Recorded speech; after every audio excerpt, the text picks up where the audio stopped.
Hello. Hello, everyone.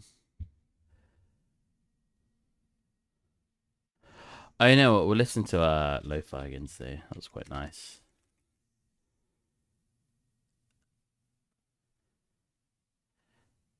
I do need to make sure I have it in my description, which I did last time, but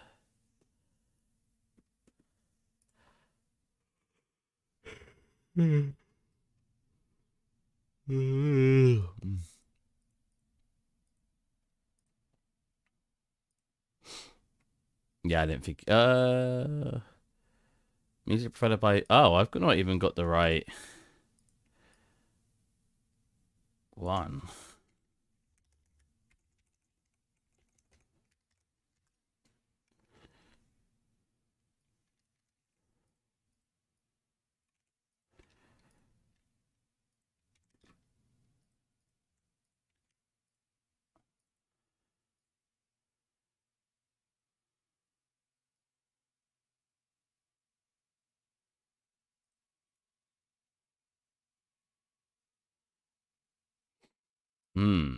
I shouldn't see this mic yet. Yeah, that's cool.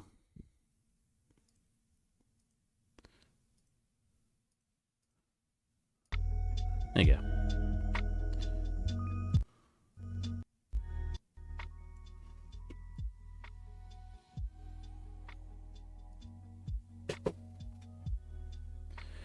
Oh.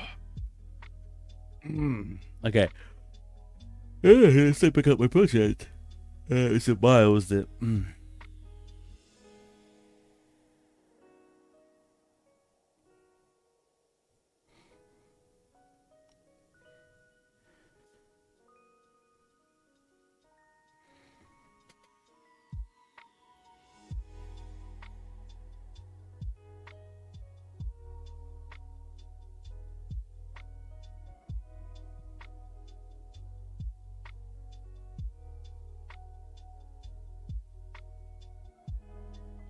Okay, so when I get to finish UV mapping, so that's all that's left there.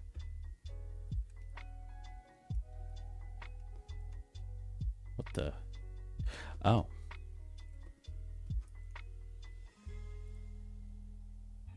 Hopefully a nice little chill stream today. Hopefully.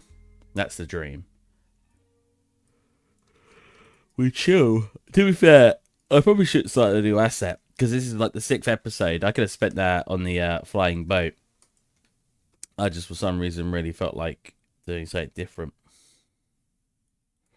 Don't worry, it's not going to be an abandoned project.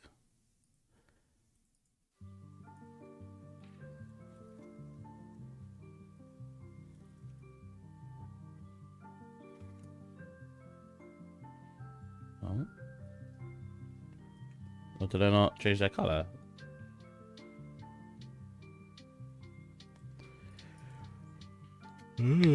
Well, I've been so exhausted the last couple of days. Oh, I don't know what it is.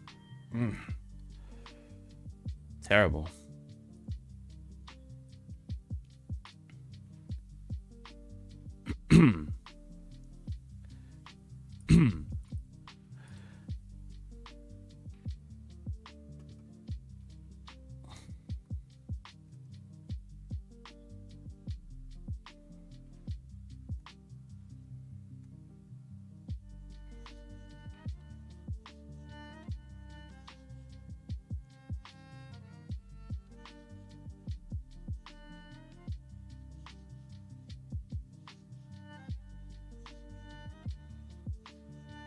Oh, it's a little bit warped.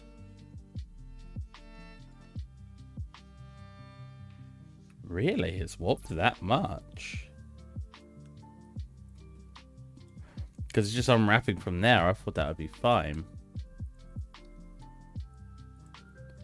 But it's really not like that. Oh, what if we had to cut in here then?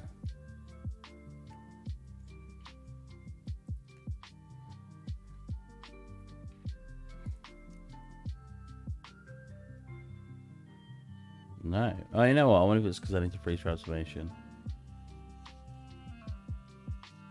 Nope. Really? You're having that much trouble with the unwrap?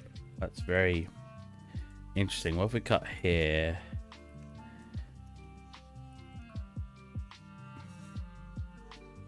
Wait, hold on a minute. Cut here. Moving so here. I knew that wasn't going to work. So this is a separate shape. Yeah, it's really better. And then if we connect this part back up. This is what I said with UV mapping before. You can always mess around a bit on the UV sheet. It doesn't all have to be on here. It's just sort of trying to find that sweet spot, essentially, of using both of them and getting the benefits of using the 2D UV unwrap and actually using the 3D area for unwrapping. It's a little bit of warpage, but I don't think we'll have any issues with that, to be honest.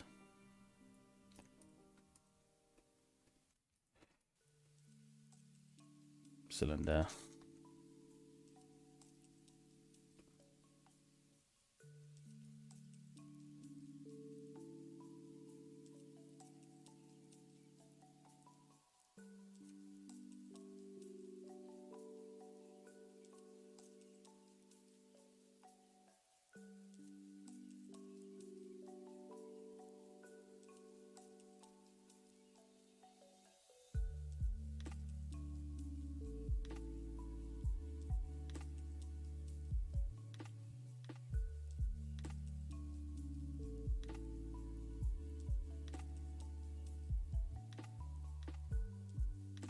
Is the music loud enough? I feel like it's a tiny bit too quiet.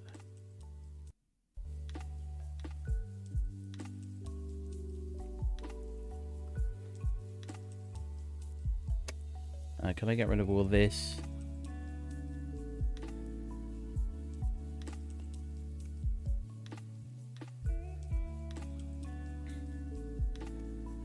Let's make a little stylized version of like the Duke from Resident Evil for this little wagon as well. How cool would that be?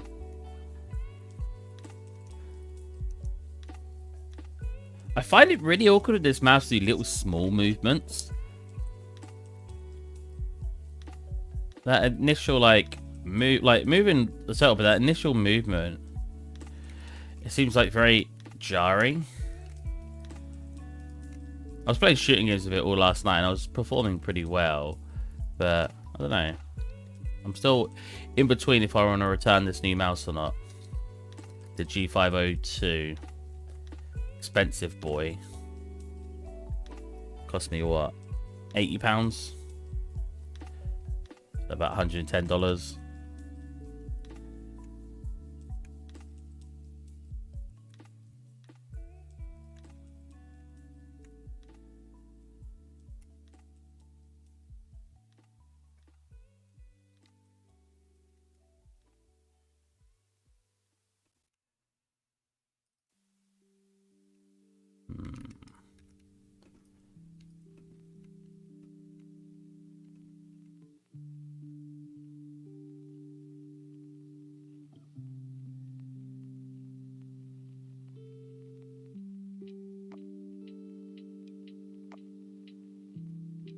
What the?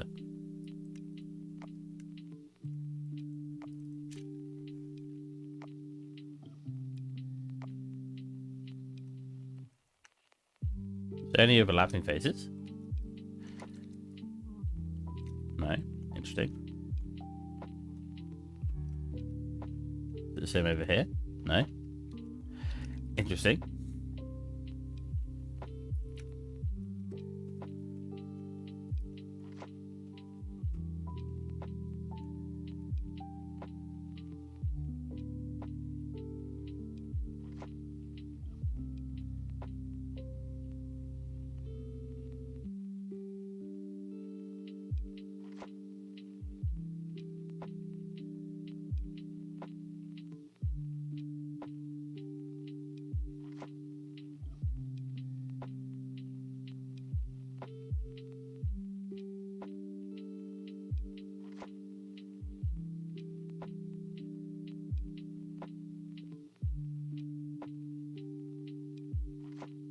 I can't tell if it's bending or if it's...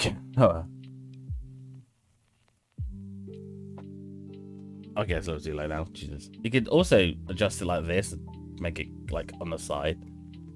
It's a little too fidgety in my opinion.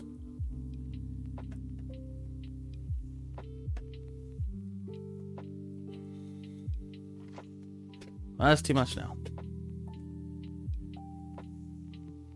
Not enough.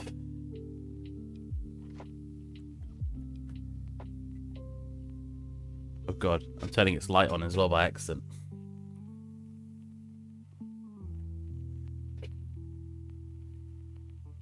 Now I need to...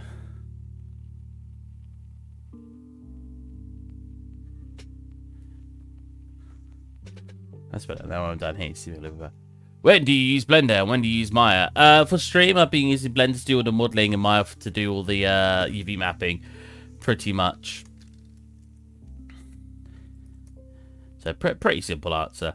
One I use for UV mapping, one I use for modeling. They actually overlaying each other? Lovely.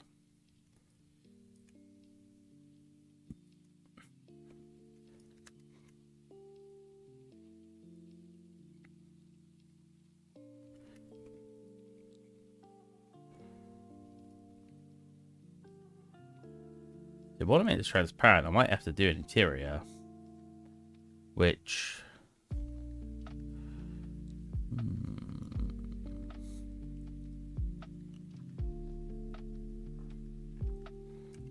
Which I could just do this for.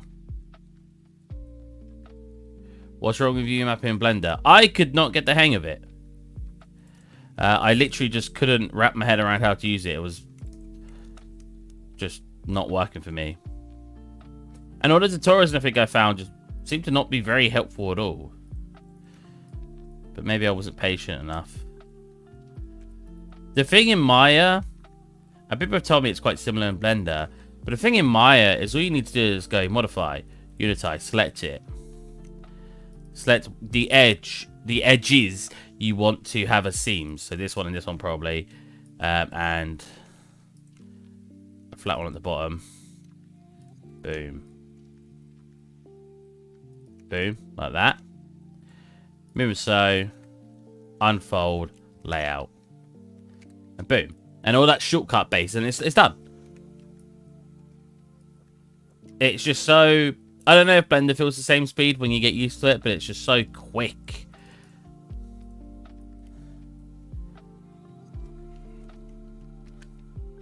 Like this guy, all I need to do here is modify, unitize.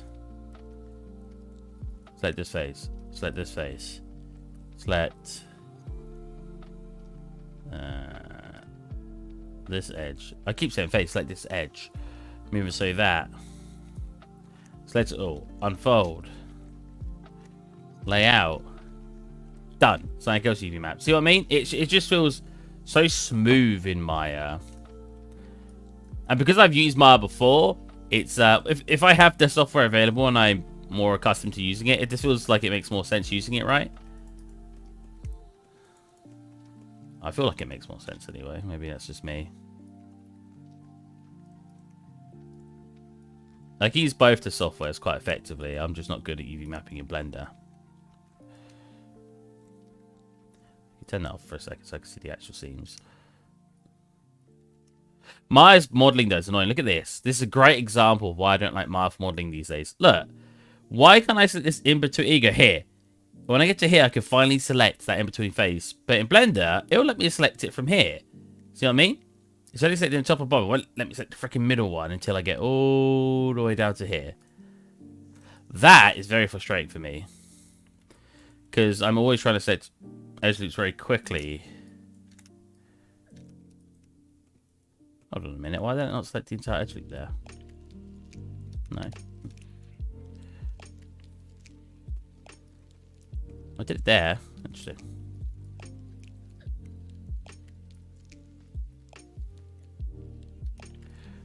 I feel like overall, minus the UV map in Blender has a lot less issues that I tend to run into. So I've just become more and more accustomed to using Blender over time. Like last couple of, what, 6 months or something? However long we swapped to Blender. Because I just tend to experience way less issues. right? And if you experience less issues, you're probably going to want to use that software more, in my opinion. How do I want to unwrap this? I mean, this will work like this, right? Am I mental? Maybe. No, look, yeah. Oh, easy. I was going to say, I thought that would work like that. How warped is it, though? Oh, a little bit of warpage. How can we rectify that? What a great word. Rectify. All the way from Zimbabwe, Africa. Oh, wow. How's it going, man? Devout Blenderverse Maya memes I've seen on CG memes. Really? I want to see some. Send me some. Actually, you can't because for some reason YouTube doesn't allow links. Blenderverse Maya meme. Let's have a look. Oh, pretty much. Here you go. Oh. Well, is it not loading properly? But that's pretty much. The Chad Blender.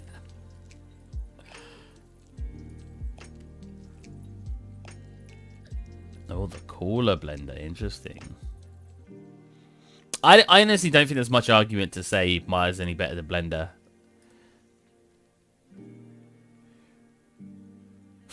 That's so true. AutoCAD.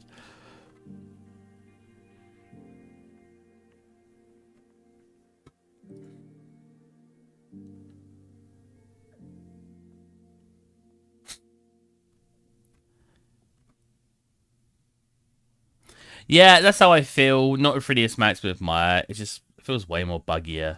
I think the thing that gets me the most with Maya is a bit like, we've came in a bit late. What are you making?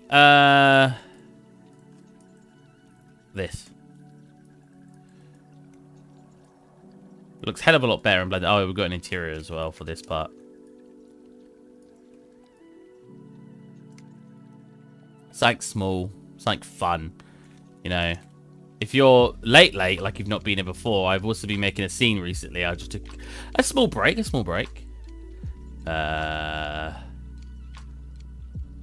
Flying boat.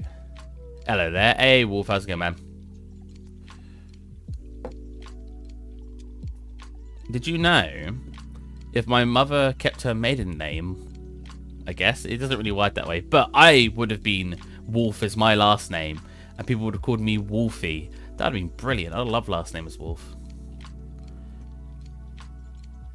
I think it's spelled differently, dear. I think they may have spelled W-O-O-L-F or something. Also, not me watching to get myself motivated to start doing some 3D modeling again before my internship starts up in September. I think I took a too long break. Yeah, sometimes. To be fair, sometimes I'll take like a week break from 3D and I come back and I'm just like, so what is going on? This is the scene we're working on at the moment. It's actually a whole boat. It was supposed to actually only be the exterior. I had a... I'm legally making my name have wolf in it. Nice. This was the original concept I've just popped on screen now. And I was like, yeah, that's cool, that's cool. And I did all of that. Then I was like, you know what? When we were going through it, I was like, let's make an interior. Which was a bad idea because it takes a really long time to do the interior. But we've done pretty much all the modeling. We're just going through the texturing stages now. The camera's like really zoomed in, isn't it? I want it to be more like this. There you go. And maybe a little too much. Yeah, very fun stuff. Looks awesome though. Thank you. It's very hard. It's not necessarily hard, it's just time consuming. I think that's the biggest difference between two things that people tend to say with art. Is sometimes people are like, it's really hard. It's not necessarily that it's hard a lot of the time. It's just that it's very time consuming, which can feel the same as being hard. You know what I mean? I don't think you need to necessarily distinguish the difference, but yeah, there is a difference between finding it hard and finding it just time consuming, you know? I think I'm just going to start with a diorama. Yeah, that's the best way, to be honest. Well, that's kind of like what this is, isn't it? Like, that's way better, nice. Like, kind of like what this is. I'm just going to pop it in probably nowhere and just have this on its own, you know. Maybe do some particle effects, you know. Maybe paint some grass or something. Look like it's sitting in the middle of nowhere. Maybe a little little dirt road or something. You know. You know what I'm saying?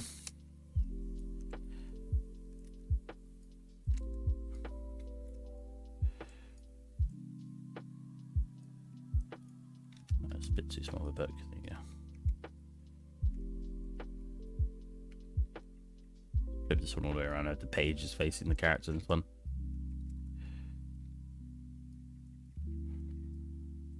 Not quite touching it, so I'll bring it down a tad. A chad. Would any of you consider yourselves chads? How did I somehow tilt that one? It's very interesting. That's a big book on top. You know what? We'll make it a bit wider and a bit smaller.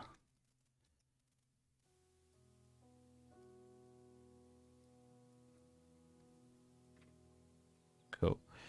Got this pile over here, which I'll try to replicate first before deleting them. Because I like the way that they're sitting. A bit thinner. A bit lower.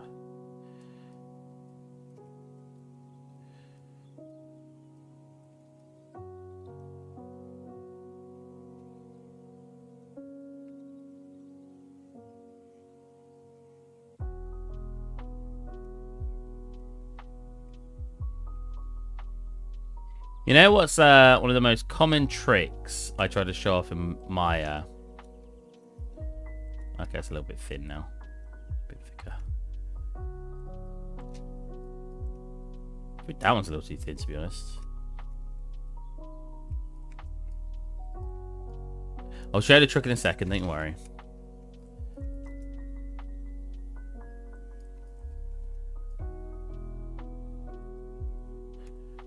Cool. We should colour these in as well, I'm at it. There you go. One of the most common tricks I show people in Maya, and it's such a small trick, and technically you can do it in Blender and 3ds Max, but Maya's a tiny bit different the way it does it. So it's kind of like an array. So in Blender, if you set up an array, it'll basically just keep duplicating it in any sort of way you want it to. Whereas in Maya, you don't have modifiers. But one little trick you can do is, let's say I've got my center point over here. You're doing great, man. Thanks, man. So if you rotate like here, right? Now let's say I wanted like, let's say, I don't know, a fan sort of looking thing. I actually made a fan. I'll show you that in a second, actually. There's a fan inside this little compartment. It's probably the most detailed object in the whole thing. It's hilarious. All right, so, you know, a little fan blade or something, you know. Now in Maya, when you press Shift D, whoops, I didn't miss that. When you press Shift D, you basically duplicate it, but you save what you're doing, right?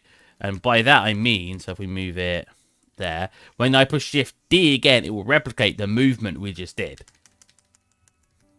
And boom, we'll get a whole circle. Now, you can do a ton of stuff with this.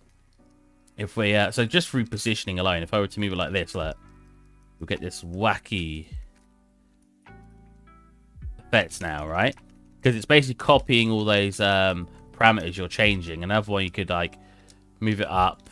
Oh, that's not going to work now, is it? Because oh no, it still does. Move it up, scale in. Let's go with that. Oh, bugger. Don't click off it, though. If you click off it, you'll reset what you're doing. There you go.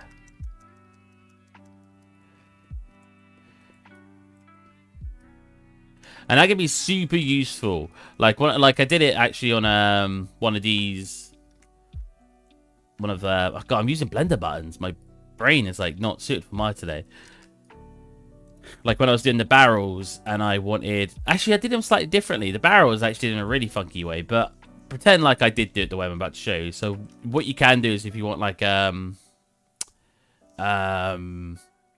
bolts, I guess, or rivets around them, you can... let's just duplicate this. Move it out. Set this to the middle of the grid. I find a big part about but 3D modeling is a lot of it comes down to how able you are of taking something you know from the software and using it to your advantage, right? I find the same with making materials in the Unreal Engine. So let's say we've got this really fat rivet. Now, if I wanted to replicate that around the whole thing, do that, and do that. Just duplicate a bunch, right? And then obviously if I wanted like another lot underneath it. And because learning these shortcuts is just important if you want to actually have a speedy workflow. Like obviously, if you work slow, that's always going to be a deficit towards your performance, right? Like it doesn't matter how good you get something to look. If it takes you a month to get something to look really good, like a freaking a fork, you know, it looks like the most realistic fork you've ever seen, but it took you a month to make it. Like that's not effective performance enough, right? You're not getting enough bang for your buck. So learning all these little advantages can really improve your workflow. And honestly, I've said it before, people tend to disagree and say, no, Steve, you're a great artist, but I'm not a very good artist. I just know a lot of shortcuts and stuff. I know how to basically, in a way, abuse the software to my whim, and get stuff done very quickly and very effectively, and look like I've done a lot of work when in reality I've just used a load of shortcuts I was aware of. You know what I'm saying? And it's as important as being a good artist, especially when it comes to 3D. Sure, if it's like drawing on a piece of paper, if you're good at drawing something, that doesn't really matter, because you can find your own techniques, and it is kind of the same with 3D modeling in some aspects. You can use your own techniques to do 3D modeling, but at the same time, I really don't like how this looked. I think it's because this needed to start here.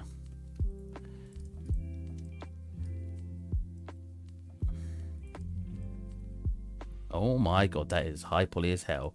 Reduce 80%, 90%. That's better. So what I'm doing here is I'm reducing it enough so that way when I select this, start growing the selection until it gets all the way up. Press B, self select.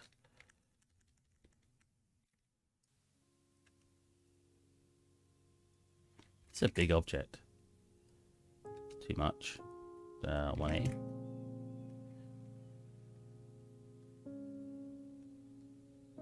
Kinda. I just need this part to basically shift over now.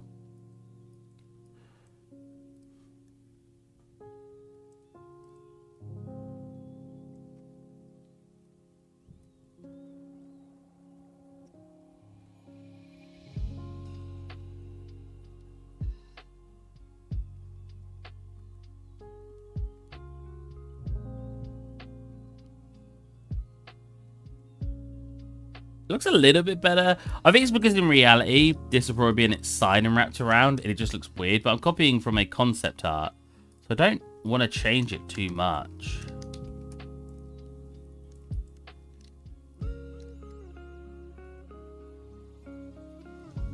My please. I want to select this little edge here, man.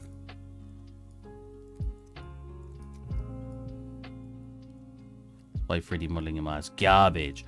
To be fair, Big Full Maya gives you a bunch more options with 3D modeling. I don't have access to Full Maya right now, so I don't have the privilege of knowing if it does. But from what I'm aware, it does. Very long strong. Wow, this is really sitting off the... There you go. I don't mind it hanging loose down here. But at the top, gravity, you know, that thing that pulls us towards the center of the Earth, should be pulling this down and making it so it doesn't float. I always wonder if me saying something sarcastic like that will actually make someone go, wait, gravity pulls us to the center of the Earth? Whoa. Like someone actually learned something from one of my sarcastic comments. Why is it so thin in one area? Do I want to redo the rope? Or whatever you can call this thing. It's a bit chunky. Yeah. I just want UV mappy. I'll decide later. Still toothing. That one. probably need to do a cap on this as well. I could probably keep one edge though, I'd say. Pull that around to there. Take those off and that should be fine for the UVs.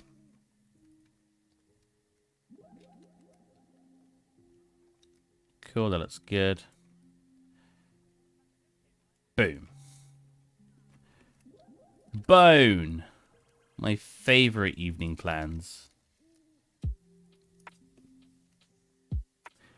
Probably disconnect it from here, here, here, and here. Do one edge here. I find it really funny because I talk to myself a lot when I work. And in the company I'm working at the moment, which is all work from home, we talk on Discord, and I mute myself all the time. And I'm like, yeah, I don't want to keep myself unmuted because you guys are just going to hear me speak to myself. I just, like, I think probably because I've done so much streaming now, but I just talk to myself when I'm doing work. And I've said to them, I was like, you probably get really confused and keep thinking I'm talking to you if I leave my chat on. I think that'll work. As I said before, UV mapping is like a puzzle. You gotta like, it's like problem solving. You gotta solve the shape and sort of think about how it's gonna be wrapped onto that flat surface. Just in your head while you're doing it, right? It's not like, it's a bit wobbly here, but I think overall, I think the only other thing I could do is maybe cut this edge. You guys been watching any fun shows lately? No, not that edge. Nah, I think that might be the best way to do it. Sweet. And boom, you're now red. And boom, the tickets are now diamonds. I'm on a horse.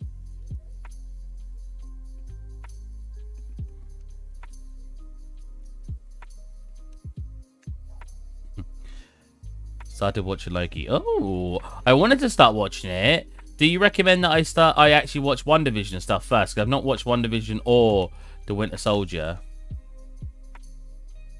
Next season of The Boys. Wait, when's the next season coming out? The Boys season 3. Release date.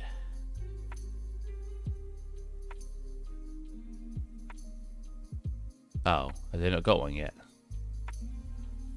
Those are actually pretty good. So I should watch them first, okay? Maybe I'll watch them well, not while working, but nah. I sometimes keep television on in the background while I work, but only stuff that I've watched before, like Friends or sitcoms, yeah, like Friends or Scrubs or something. Whenever it's something I've actually not seen before, I think it probably will distract me too much. I've not really done it because I have a feeling it will, so. See, in here, there was a load of foliage. So if I'm getting in the Unreal Engine, I think it might be worth making my own foliage and basically painting that in this area. I think that makes most sense to me.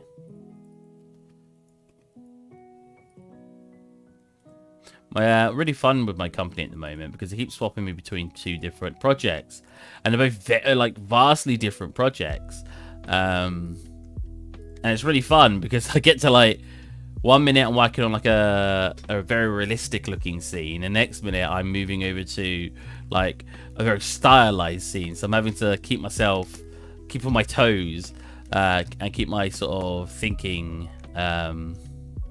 keep myself open-minded to ideas because I don't know when they're going to swap me back and forward.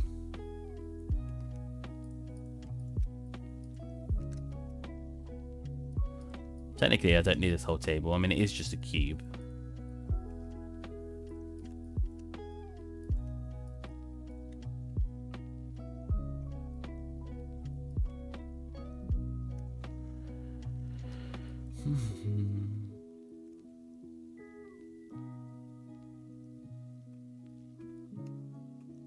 Cool. These are actually duplicated, but they are changed shape, so maybe I will unwrap them all separately.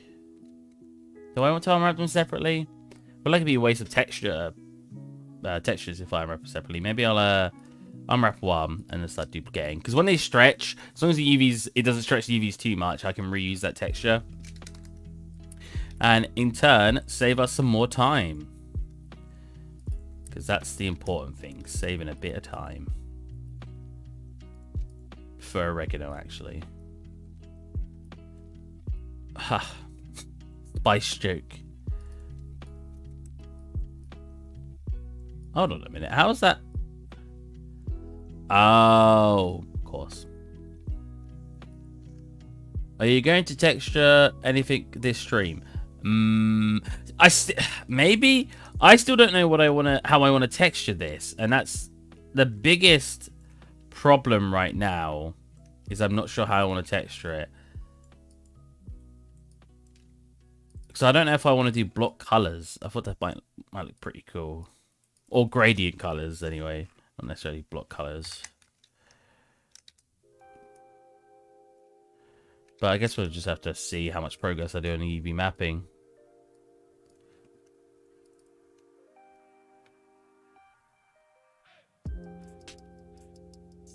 I wonder if I could just do a basic unwrap on this. Is it already got a basic unwrap on this?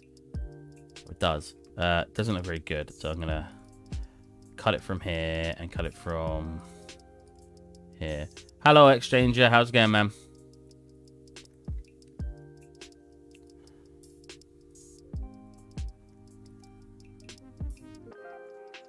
So this will probably be its own texture, even if it's like just a 512, so that's fine. Fine 12. Okay. Now I just want to replicate them.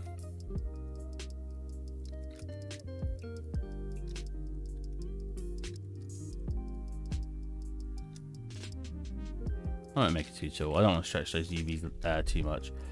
Little twist and shout. Make it a bit different.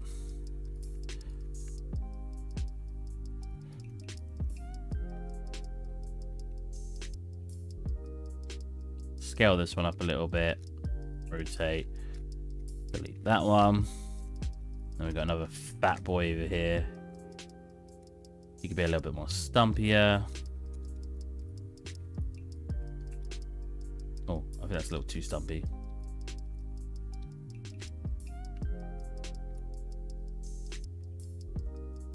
Go unwrap the candle quick. Oh, put my feet up. Wait. We're wearing shorts a lot lately. I'm not really a shorts person, but I'm just so hot. In both meanings of the word.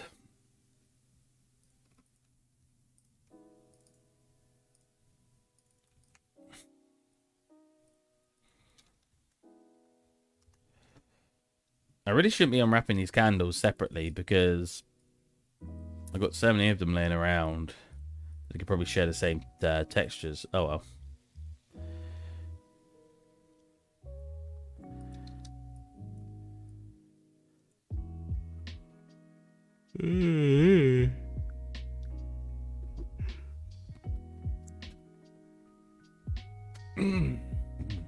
So I want me to do like a course and all the stuff I do. I wouldn't even know where to start. Like, I mean, I've never felt like I know enough to do a whole course on anything anyway. I just know bits and pieces. So I have no idea where I'd go with making a course.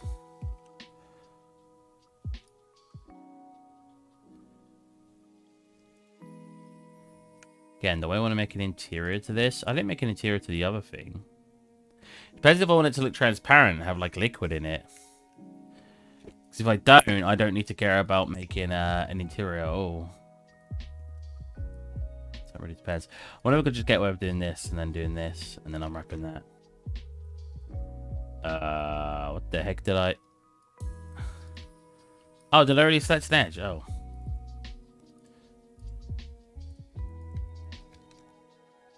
Wait. Oh, right. Okay. Because it's going along the bottom, it's selecting another edge. Of course, yes. Okay, I can't see what I'm doing with all those colors. Okay. So there to there, and then we don't want it to go from here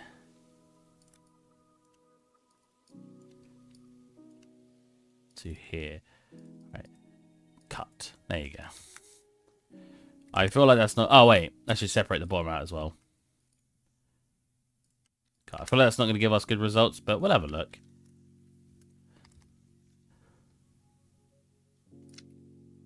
Yeah, bit of warping. Maybe I should cut here as well then.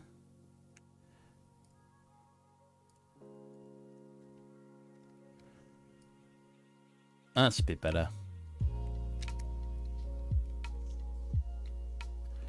Oh, still a bit warping here. What about cut here then?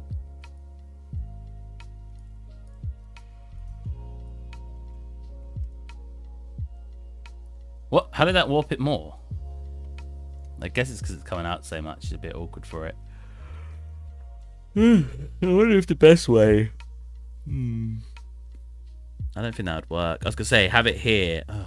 It's very warping, so I do need to try something else.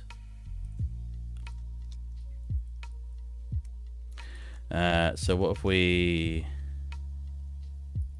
do every edge?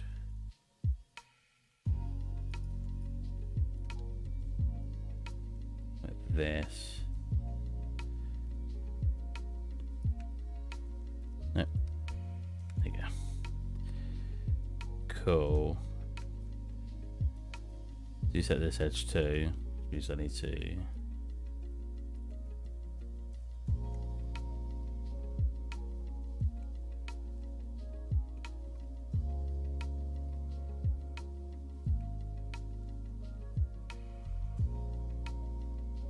Like that. Okay. And then I just need to select this and then all these connects up. I don't think this is going to work, but we'll see what it looks like.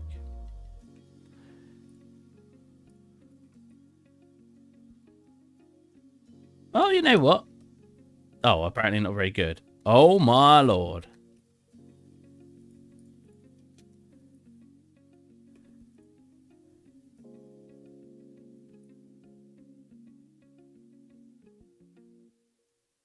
It's way worse than I thought it was going to be.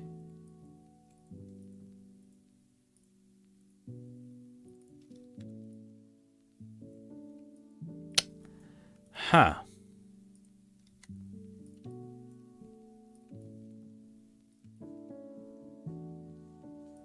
It's not even that awkward of a shape.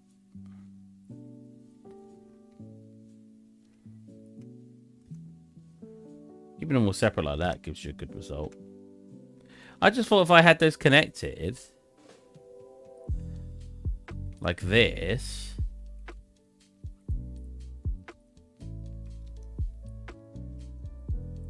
and then like this, we'd get a result like this, which looks good. Oh, hold on a minute.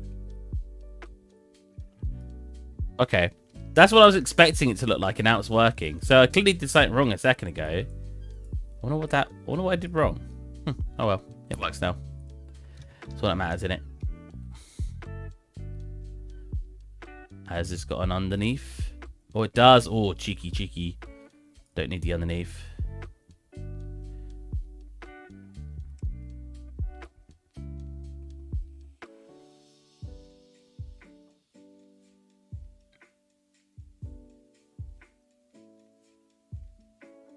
I've not done that to the whole thing, but I have. So that's something that's very misleading in my... Just because I deselect it and then isolate it, when I reset the whole thing, it sometimes...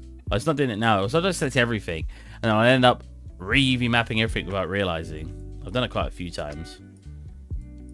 That might just be me doing something wrong, but yeah, just mind out for that.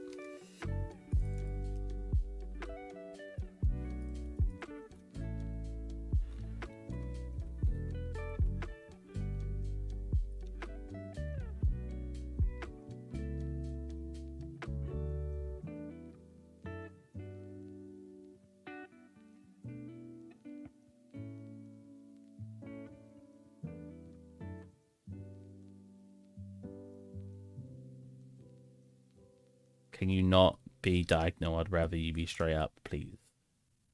Be straight with me, please.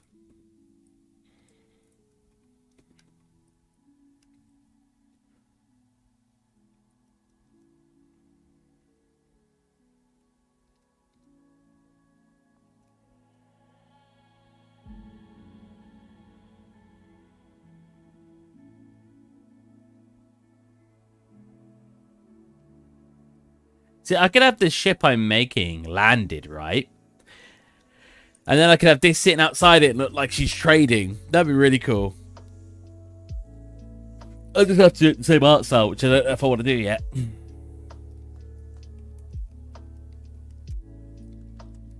Oh, another candle. Again, I should be replicating candles instead of retexturing them. Although that one is slightly different, slightly different shapes because it's got a really tall bit there, so maybe not.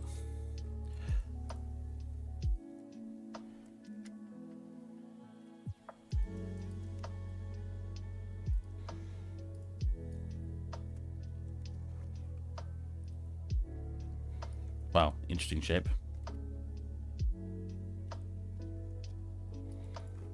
That can be stayed there if that's on its own. I don't need to move it out. Which is actually a mistake I'm doing with a lot of these things. I keep thinking I'm going to have it as one texture sheet. So I actually just go around, make sure I have them in the center.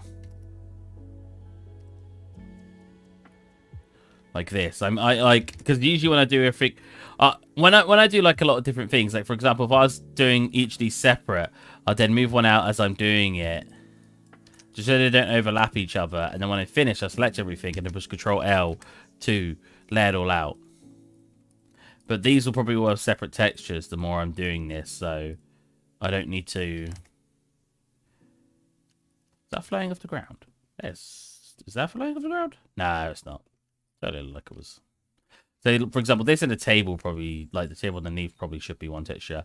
What I should do, though, to save poly count is actually put an edge loop in here. Not poly count, sorry, save UV sheet. Because we technically don't need a table underneath it because of the way it's floating on top. And then do a quickie bevel to make it not so sharp.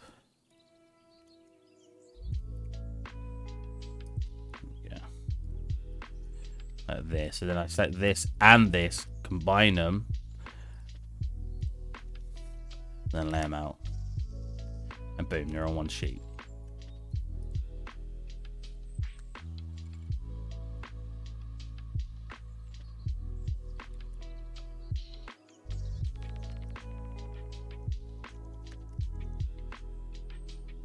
Books are on one sheet, nice. Cool.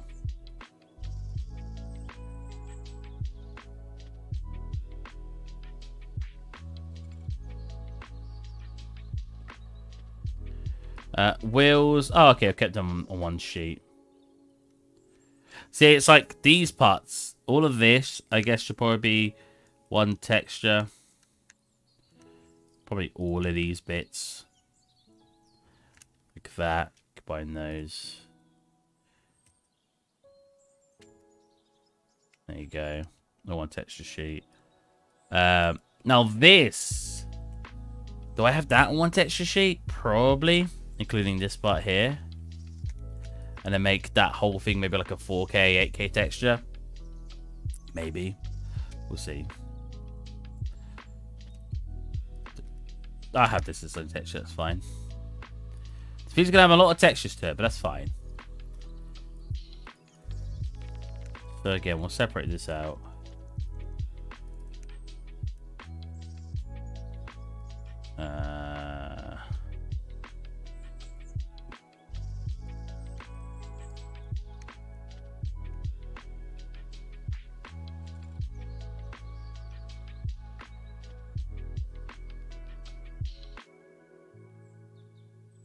Wait.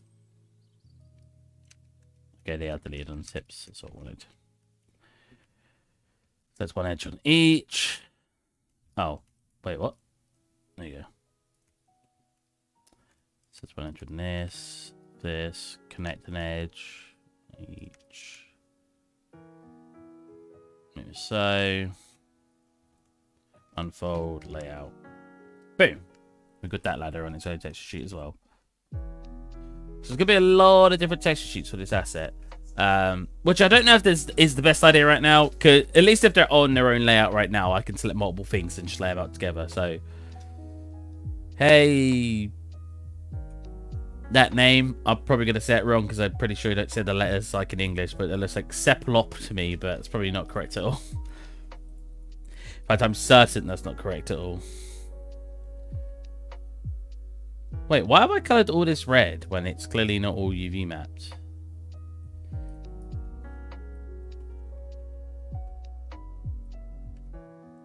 Yes, so loads of this needs to be UV mapped.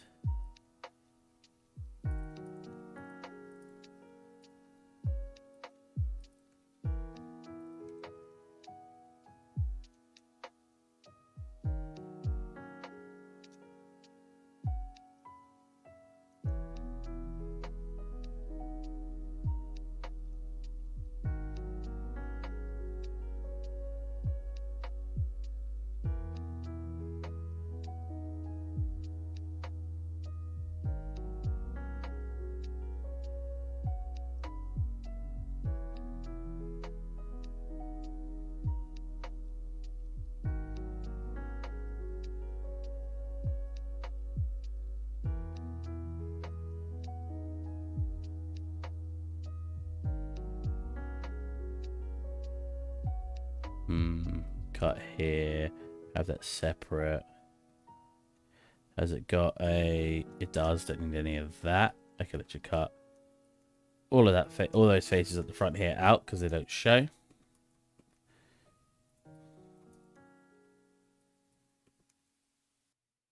Okay, they do show. So I want to process a re-edge. Deselect it here of that.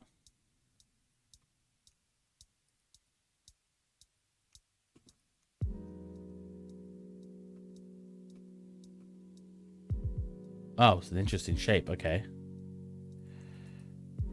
wonder what was going on. Maybe have that part flat. I could connect it from either the top or bottom, I guess. Save what I've got so far before it crashes.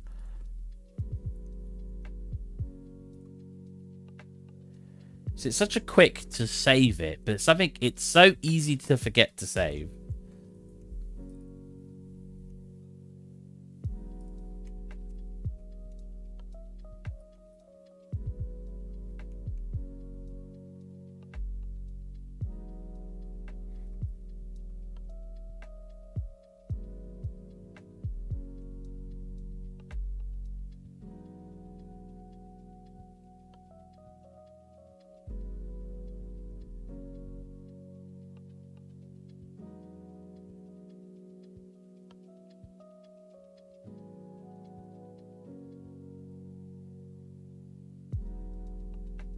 I modded this so weird.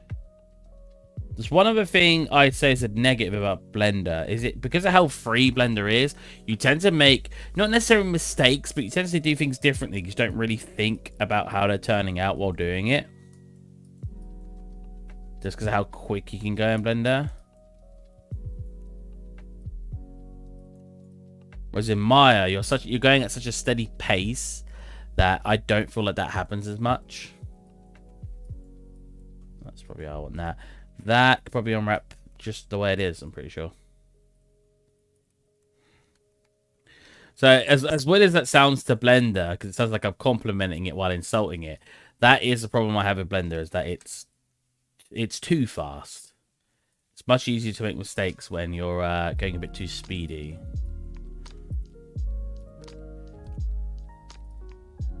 Because one of the biggest things, especially when doing stuff for video games, like models for video games, is you need to remember how long it takes to do other stuff. When you model something, you have to remember that you now need to texture that thing. You now need to, UV map, should I say. You now need to texture after UV mapping. Then you need to try to implement it into the engine. Does it need light maps? You need to think about that too.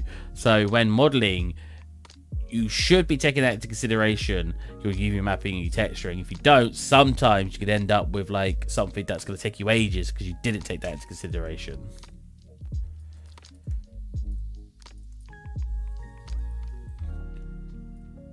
Because no one in this chat can tell me that they've not 3D modeled site before and then gone, I can't bother to finish it because the topology, I have to redo some of the topology because of how it turned out, or I have to, because of how long it's going to take me to UV map or texture. Because the modeling stage, as my teacher used to say, even a monkey could 3D model. He never used to think 3D modeling was hard at all.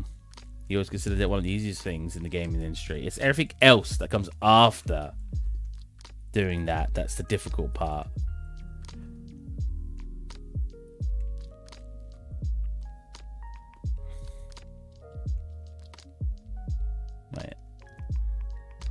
have those done, nice. But again, like I said at the start of the stream, sometimes it's not necessarily that it's hard, it's just time consuming. Especially when it's something you don't enjoy doing. If you don't enjoy UV mapping, then even if UV... So let's say your modeling takes 6 hours. There you go. And your UV mapping only takes 3. If you enjoy those 6 hours of modeling, you'll sit there and do it. But if you don't enjoy the 3 hours of UV mapping, you may just give up. Because it's the most boring... For you, it may be the most boring part. So yeah, like I said, it's always worth taking that into consideration. If you know you're going to get bored of the UV mapping, try to make your assets simpler so the UV mapping is not as complex.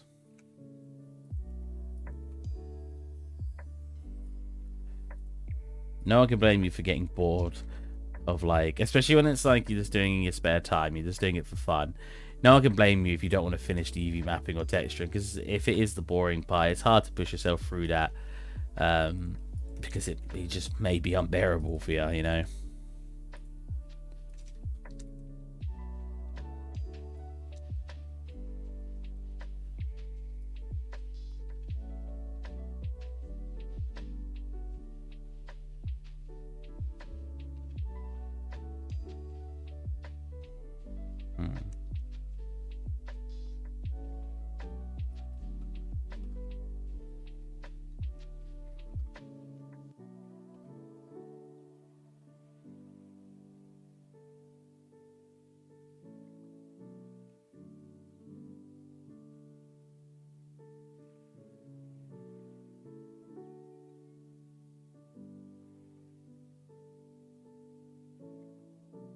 Oh, are we going to get a crash? All I did was move and so. Or maybe I clicked the other one, which usually takes a bit longer but does the exact same thing. I bet I did. I bet I clicked stitch together, which I've never understood what is the difference between that. Uh-oh. I did something wrong. Alright, then cut this.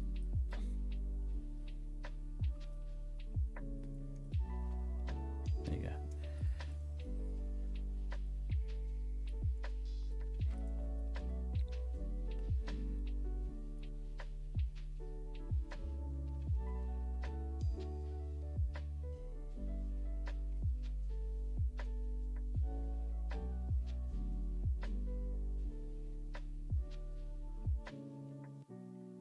Let me quickly swap over my headset audio 1 second.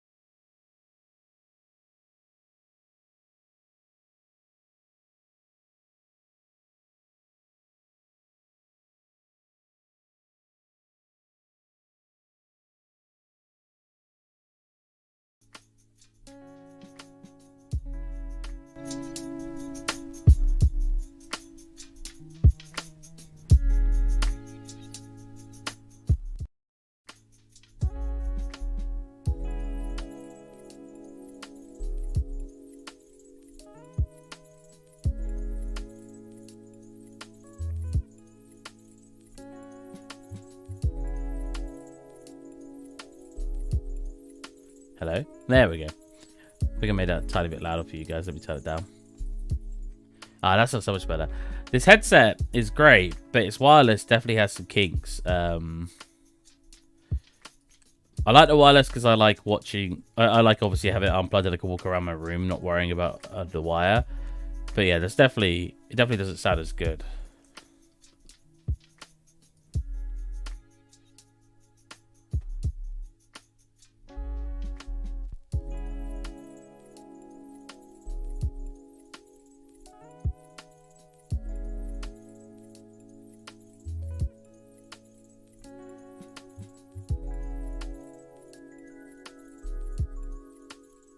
Is that crackle coming from the song? It is, okay. That was the headset then.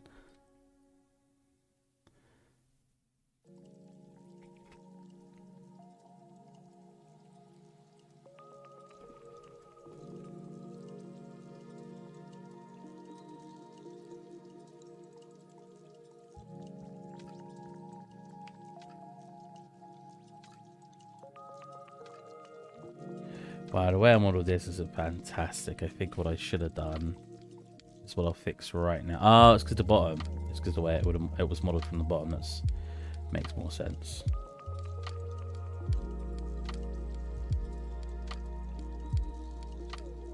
Wait, so how does this look? Yeah, you don't see any of this. You literally just see the top.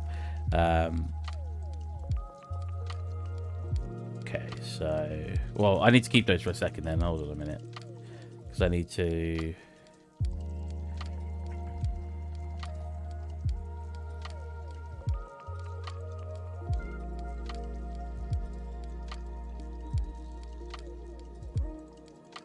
Oh. Why is there an edge sleep in there? I don't need that.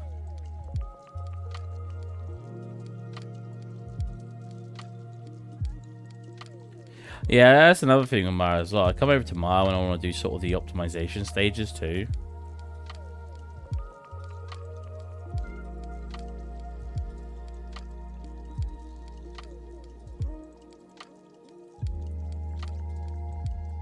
All those faces are cut. I don't need these faces. Oh no, I do. It shows it here. That's fine. Right.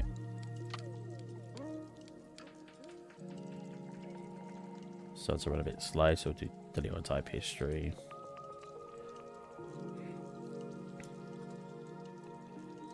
Yeah, I can have these as separate faces. They're all cut off, hidden away, so it doesn't really matter too much.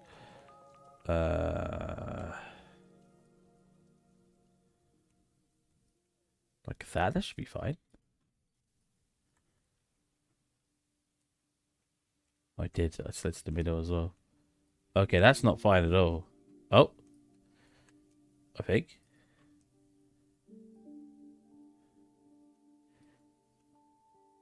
That.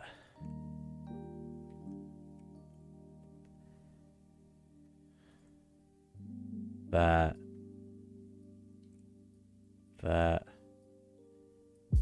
That one should be this side. Yep. Oh, I can keep these connected. That's what I did wrong. If I technically keep these connected as well, like this, if I wanted to make it less islands, so like that. Oh, that looks a bit jank though. Let's see what that looks like in the UVs. Oh, it's not that bad. It's that bit. Ah. So why is that having trouble?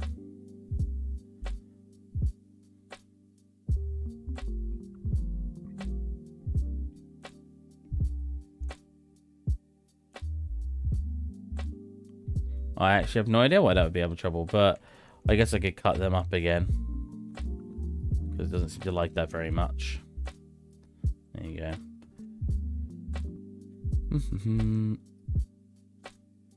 And then on the roof, I can reconnect these sides.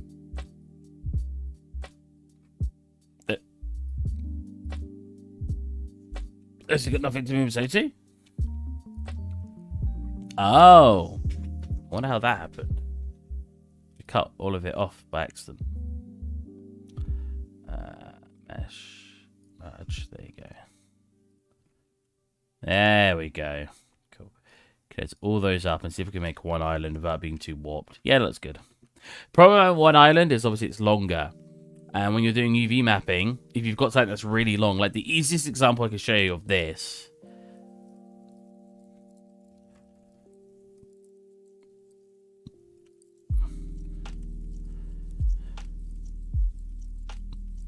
That's better. Easiest example I can show you this. So if you've got like a, let's say you've got a shape, like something like this, and let's say you've got, whoa. So you got something like this, right? Now if I were to UV map this, unwrap this, you know, I use my normal technique of unitize, you know, come down here, select all the edges, there you go. Come down here, select the edges that we want to be connected. So if we have all the bottom sides connected here, like that, and when it gets to the top, we'll disconnect it here because having it connected to this long piece is just kind of silly. Right, and then with this long piece, come to the top. Do I want to keep those edges connected? Oh, I guess I'll keep them connected. Well, let's just delete this top for now, because it doesn't prove my point having that there. So my point is, so again, let's do this.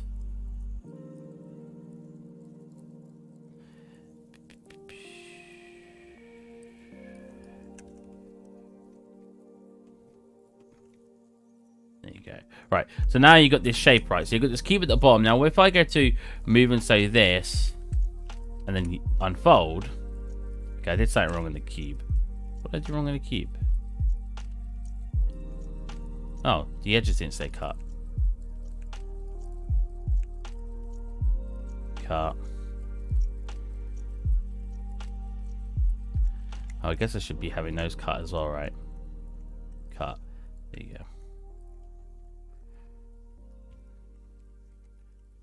Okay, I'm going mental here. What? No! Keep those edges cut. What's going on? I'm trying to prove a point here. Cut those edges. Unfold. There we go. What the heck? That was so weird. Alright. So, that's fine and alright. But now when I go to put this on a UV sheet, and I want it to stay at the same texture resolution, because I want these squares to be the same size as these squares, you'll get this, right? Where the long piece, because it's so long, the island, it's made everything go smaller to compensate, right? So a lot of times, sometimes, it really depends. You want to cut up your long pieces. So let's say we already had this before, right? We already had these cuts in it, right?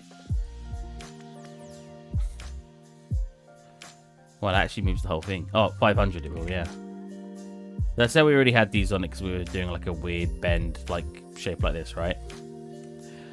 So you can still keep all these edges connected and just unfold it, yeah? Which will still give you a result like this. UVs, there you go. So I'll give you a result like this, which still looks pretty good, yeah? And look, nice on here. Now, when you unfold it again, layout it again. Again, look, you got this tiny square, you got all this dead space. So what you can do, which it will cause seams, so you have to basically fix the seams, but you can select those edges that's causing the bend, or add your own edges, cut them.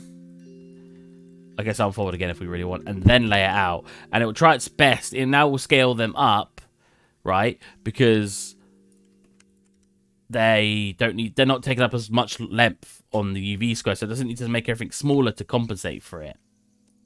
God, I'm explaining this terribly, but I hope some of you may understand what I mean. But you could do this now. You could manually, like, scale it up if you really wanted to. But something like that. And you're getting way more bang for your buck at that UV square now. I think you could always do that. Modify, convert, boom. And then if we unfold it, it will change the shape slightly.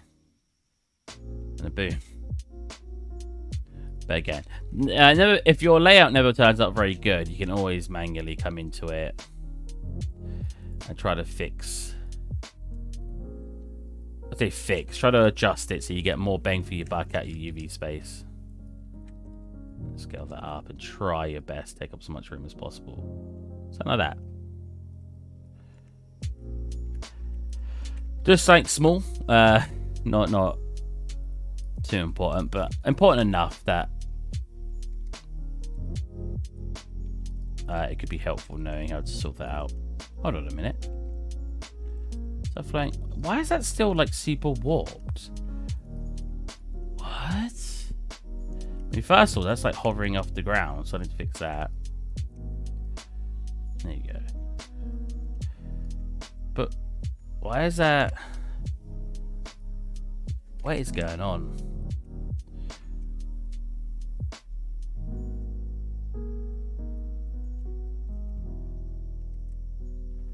Alright, let me do a retransformation, see if that's helping at all.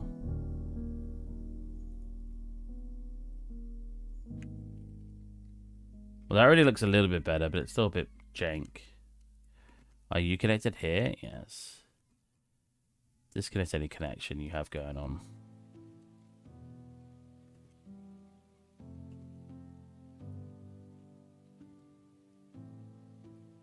Cool, that should...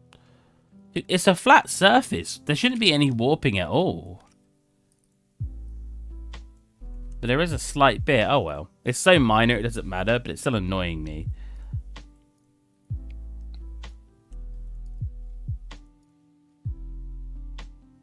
Oh, what the heck?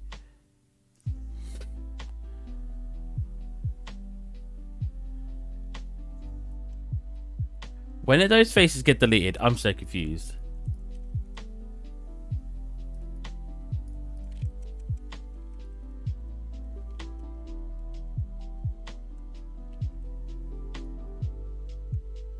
What have I done? I can turn this off so I can see what I'm doing.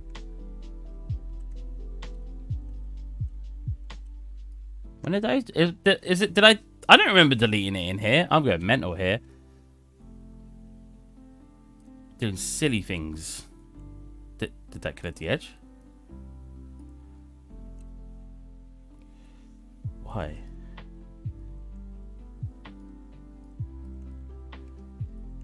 This one...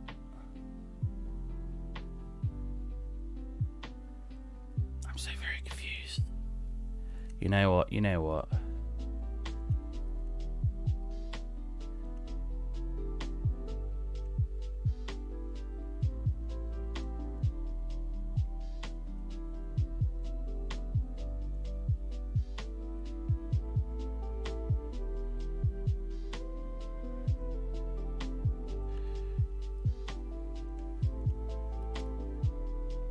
Nope.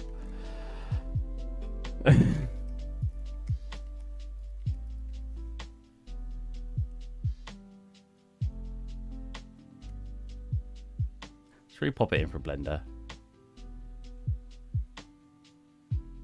I've clearly done something weird as I'm doing this.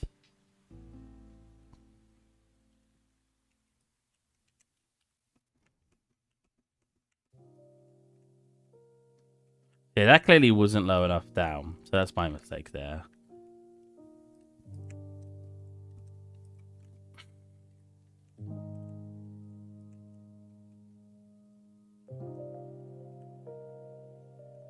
Why is there like an edge loop on one of those but not the other?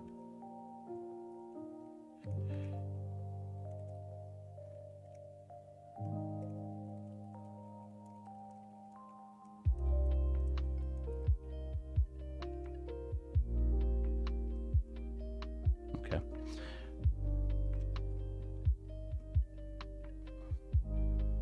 Okay.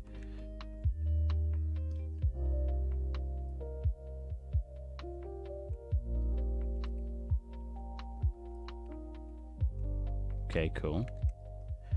Select these bits. Separate selected. Cool. Turn this on tab. A tad more. File. Export. FBX. Desktop. Random part. I'll throw that random part in. Save what got going in. Oh wait, I deleted the whole of it. Oh wait, whoops. I need to top it as well then. Jesus Christ. Oh wait, what? There's these bits. There you go. 0.2. There you go. Cool. That and those join forces. FBX. Random part. Come to Maya. Random part. There you go. That part's back in. Let's re-UV map it, I guess.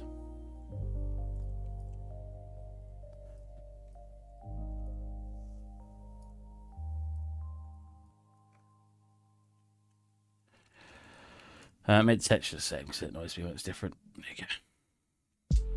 Cool. Select these edges. See, these edges aren't even connected to it, so why?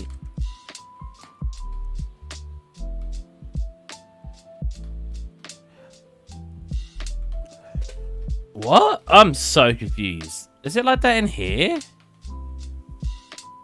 Oh, it is. Oh, I've just modeled it weird. What the heck? How did I manage that? We got some with just deleted faces randomly. Very interesting. Huh. Okay, we're just gonna put those models in then, honestly.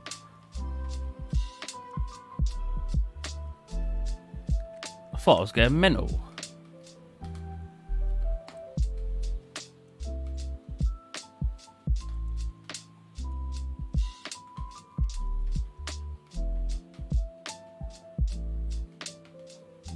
I guess I can rotate now.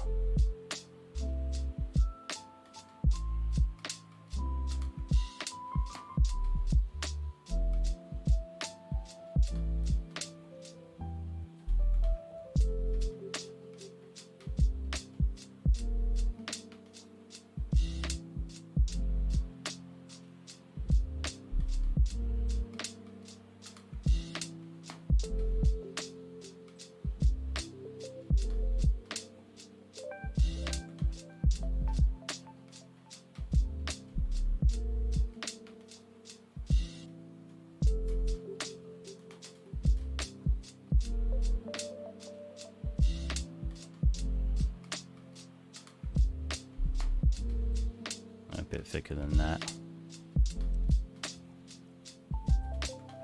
0.2. That's fine. Delete, delete, delete, delete. Because I'm deleting it all, because what I can do is just duplicate that, merge those, mirror those around X. Not bounding box. I think world, right? Is it the center of the grid? I'm actually not sure. It's apparently not the center of the grid. Okay. Yeah, minus X is correct as well. So we'll do bounding box instead, and then we'll pull that till it fits.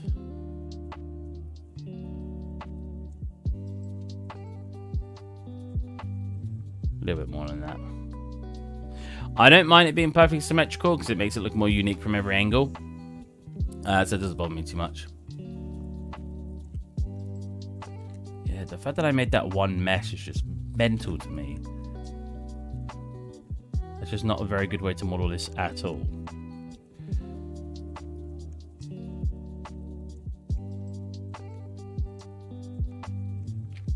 Delete that, keep those faces in. There you go. Then all I got to do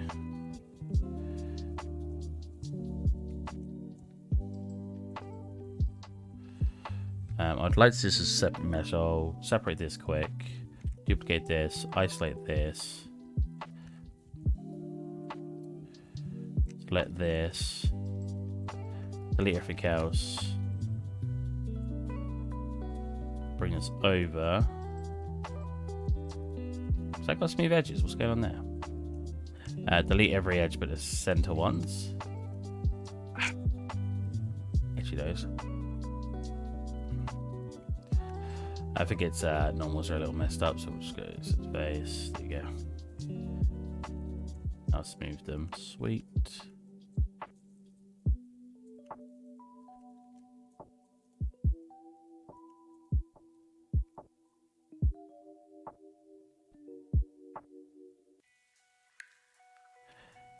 Annoyingly, you can't scale. You can't do stuff on normal. Can I scale on normal actually? Kind of. Doesn't quite work the way I wanted it. In Maya Light, you've got a couple of limitations. We pull this down. Come underneath. Pull this up. Hey, Adam, how's it been, man? Not seen you in ages.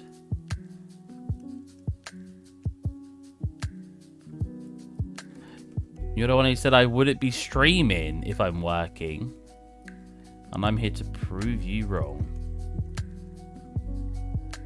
What I do best. Proving Adam wrong.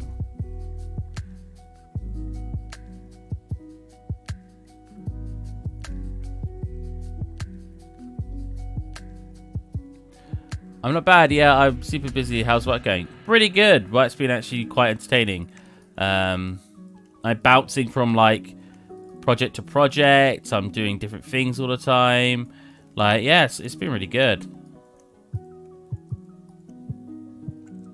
I like working on things. I have to mentor junior artists and stuff. It's honestly super fun. Lots of different things to do every day.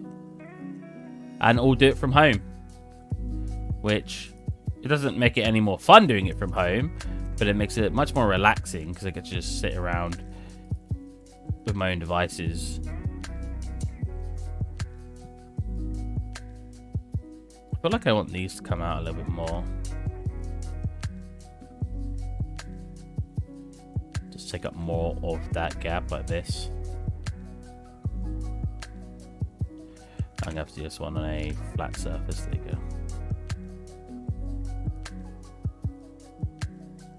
What's up? Hey, how's it going, Mega Cool Man? You're late today? Oh, God.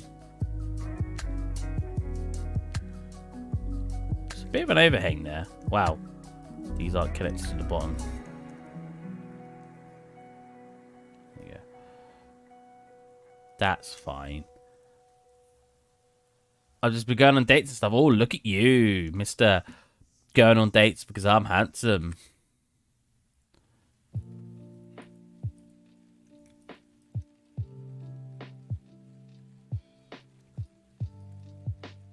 Because I have charisma and I can ask women out. Or men. I'm not, you know, I'm not judging.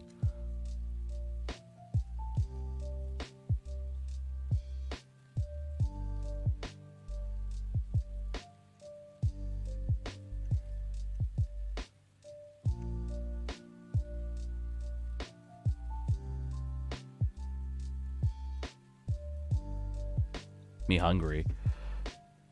Make some food. Oh, what food? Can I at least know that? That way I can be hungry too. Wait, did I do that part yet? No. This hasn't got its own UV set, has it? It does have a separate UV set. That does worry me. Breakfast.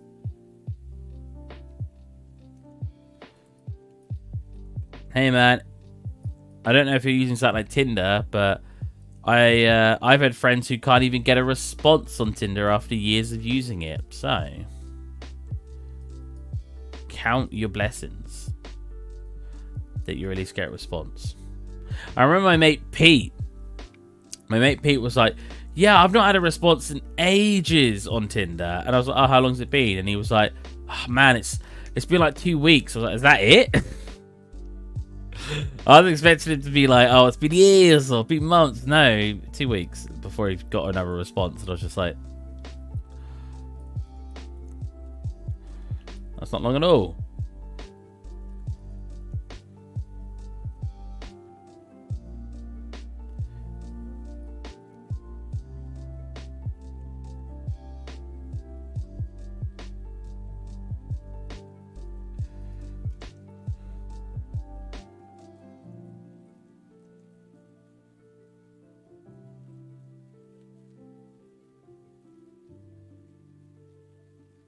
Man, I miss Pete. What a great guy. I used to play a league with him. League of Legends a while ago.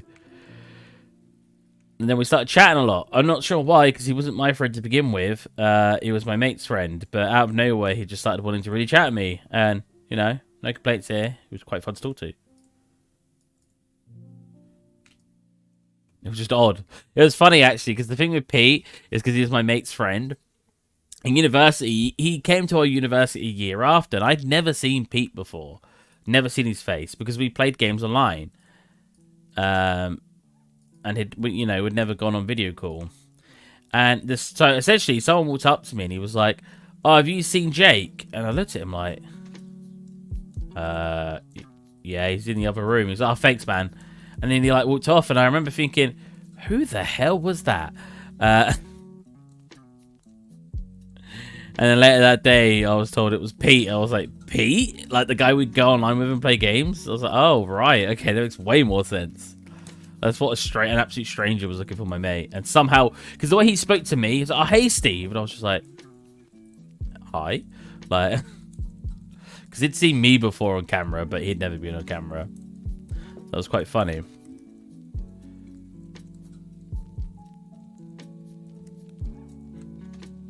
Wow, was that all of it? No way. No, that's definitely not all of it. Why was it the bits that I just UV unwrapped? Why is everything in different UV sheets? UV1 will delete UV2. I don't mind redoing it as long as I get rid of the other UV sheet. Delete. Okay, what are we left with? Wow, not much at all. Okay. We're left with all these faces done. Okay.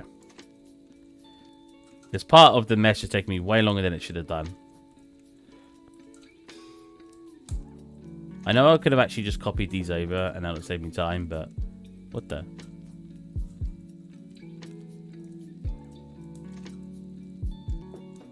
How far you get with the flying ship thingy? I'll show you. I've been working on this the last couple of times. I wanted to work as like a little bit smaller, a little bit more relaxing, because I've been working on the boat for a while now, and all the modeling's done, obviously, but texturing is quite a far cry away from finished.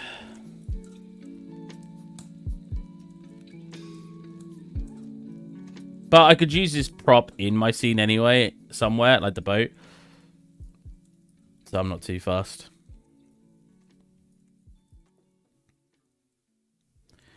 If you haven't seen this little scene, I made like a... This is actually a concept from the concept arts that used to work at my company. And I thought it was really cool, so I really wanted to make something with it.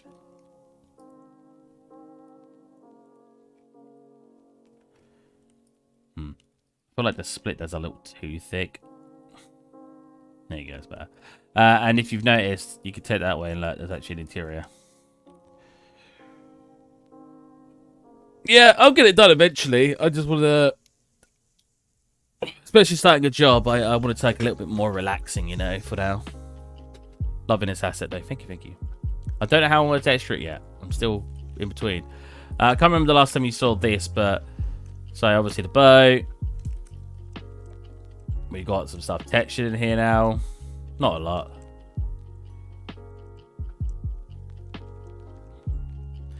God, it really annoys me how zoomed in this camera is. Oh, it's at 100 and... It's at 90, sorry. Let's get 110. Maybe 110 is too much. Let's get 100. No, 100. What did I click? What was all this?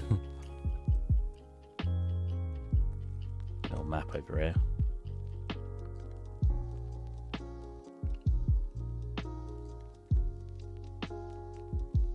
This is actually not properly textured on the walls. I've just thrown a colour together. Just to, you know, give it some colour.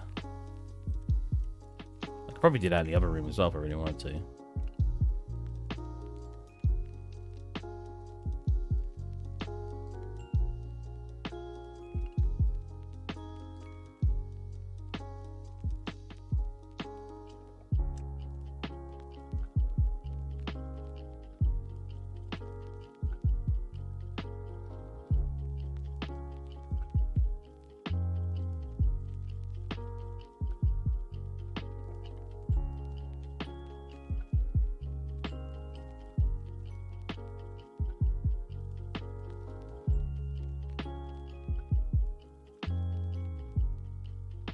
Coming on, I see you've got the majority of the smaller assets done. Yeah, a lot of the smaller ones done. Especially the ones that are modulated, so I can drag around and replicate like the stalls and stuff.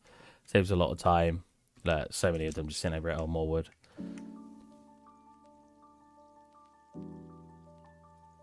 Oh my god. Did I place all these separately? Oh, I did. Jesus Christ. There you go.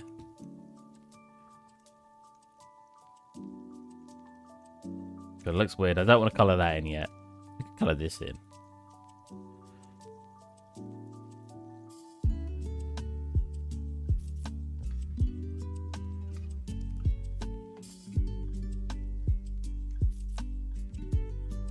Anything that's essentially a solid colour, even when I texture it, it'd be quite like one coloured. I could actually just colour in right now. Not final result, but obviously just to get a feel for how the color what's the word I'm looking for? Not grading. How the colours just sort of matches up with everything else. Don't know the word I want to look for that.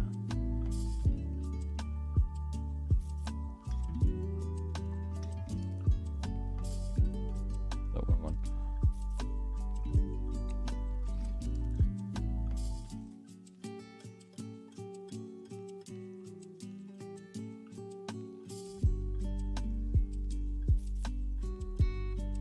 What's happening here? Look at that.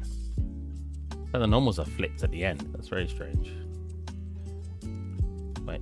Oh, that was all of them. Nice. So hopefully these are connected too. Yes. Yes. And this, I guess. Put floors. Put in butts here. Actually doesn't look too bad. Just throwing those colors together.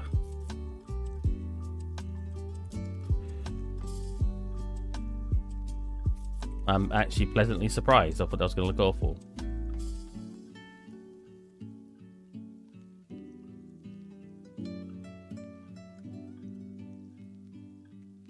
Really? The top bit as well? Why is there so many separate materials on this? I blame Adam. As I should. Oh, something's clearly wrong here. Is it just overlapping it slightly? Could I like slightly lower this? There you go. Oh, it lowers it in here though. Oh, I can't really do that for now. Oh well. Yeah, it's surprising how much nicer it looks just getting all those wall colors on. I don't expect. Why is my? You see this? That FPS. That FPS. Multi, what is going on? It's causing my FPS to be so low.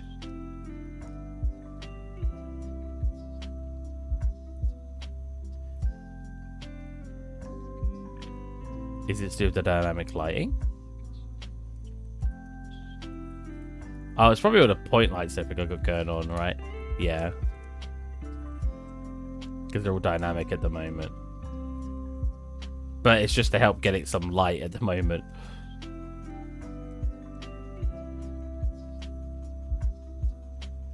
He's gonna look so pretty when it's done, man.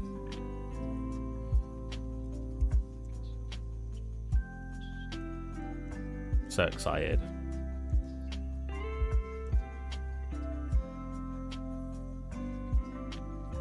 If you ever want to work on personal projects, make sure the projects you're working on you're excited about. Working on something you don't have any excitement for is so hard to keep going. Now, some people may say, but then how do you do it as a job? Oh, I haven't got any skating boards along here. How do you do it as a job? It's different. Doing it as a job, you're paid to do it, and that is your motivation, right? It's good to take breaks though when you've been something on something on something so long. You've been doing something so long. Be working on something, yeah, so long. There you go. Yeah, it looks quite nice with just the basic colors. The music makes it feel so magical. Listening to the music while doing all of this. That's, yeah. Oh, floorboards.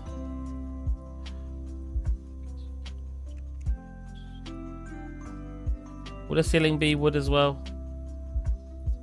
Probably. It'll either be wood or it'll be the plaster. The plaster might look better.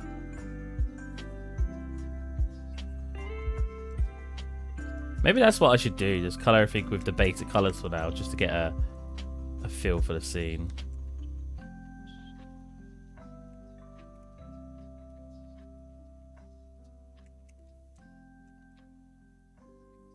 This is so much procrastination right now. Because in a way, doing this means nothing, because I will have to texture everything eventually anyway.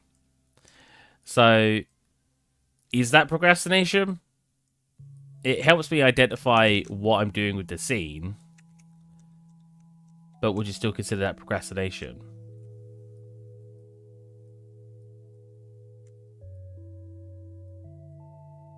That's cool, the lighting here in it.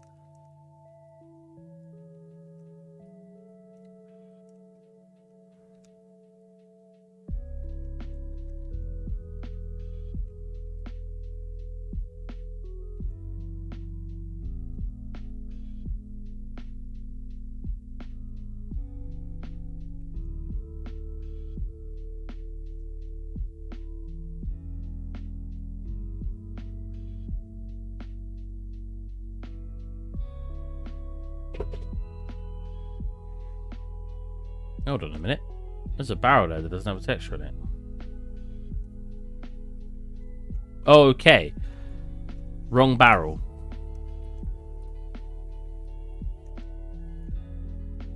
That's better. I already textured my barrels.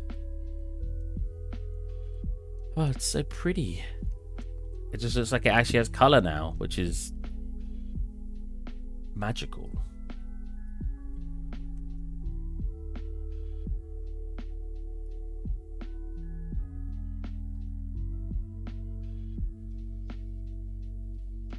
Oh, I knew they was all going to be separate. We'll leave them as white for now then.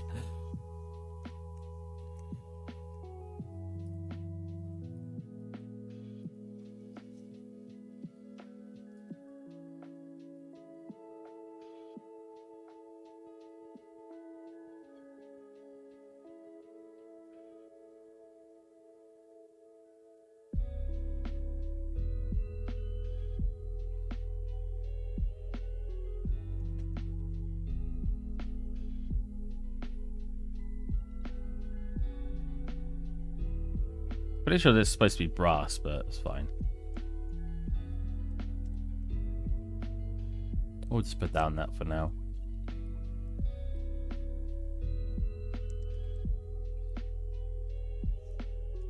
I like how you literally sparked this, Adam. Now I'm just going to color anything in. It feels like a coloring book, though. It's like, it's quite nice. It's just like, ah. Oh.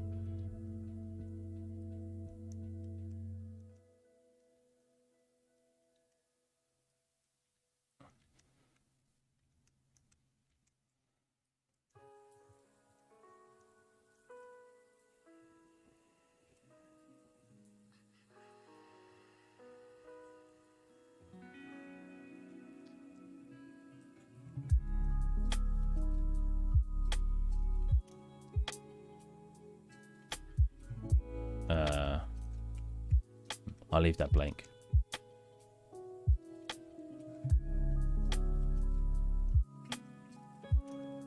But when it comes to the chains, I could probably just use a flat thing like that, because like a flat color, because I probably won't, you know, I probably won't need to have a proper texture on it.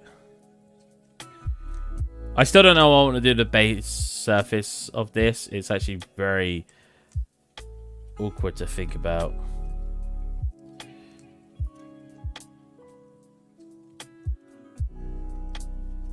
Or was he separate? Yeah.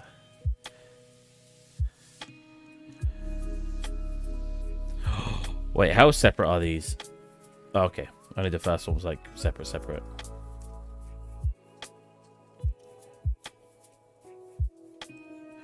See, in a way, I kind of want to color in this scene like that. Not this. Well, I guess this is it as well. It looks better in Blender, FYI. Like, just with block color, because I think it'll look really interesting. And it saves me time on the long run.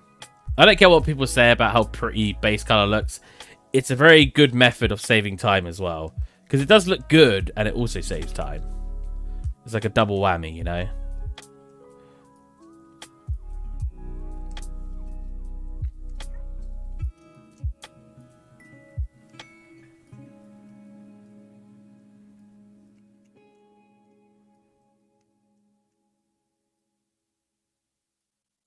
I knew he was going to be separate. Can I just select them all one by one then? God, this mouse is not comfortable for my hand. I'm definitely going to get a replacement. 90% sure.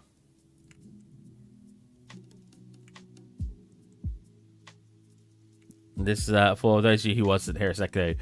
This is the G502. I bought it a couple of days ago. And I am not enjoying it right now because it is hurting my hand. It's not even that different size from my old mouse though, so I don't know what's like causing the pain on it. Honestly, I think that this one needs to be that color. We do have this color actually as well. Yeah, maybe that's better. Let's freaking make our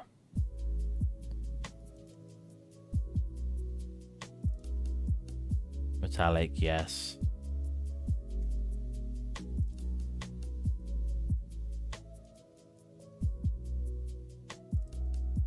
I always used to find it funny with my mate males, because my mate males would always talk about how when they make stuff, not a good color, looking pretty swag there. Thank you, get a gaming job. Get a gaming job. I was not going to quickly give everything color because I was going to actually texture it, but then I got kind of caught up in throwing textures and everything because we actually have things properly textured. Look. And I was supposed to be working on this today, but I'm now distracted. And when I get distracted, I like keeping myself distracted and see how much progress I can make. Ignore the FPS. That will fix itself at a different date. But yeah, look, as you can see, things do actually have texture. It's just I'm putting block color and everything, so I'm curious to how it'll look. I kind of want to put block color in these, even though this metal bit on the edges won't look right.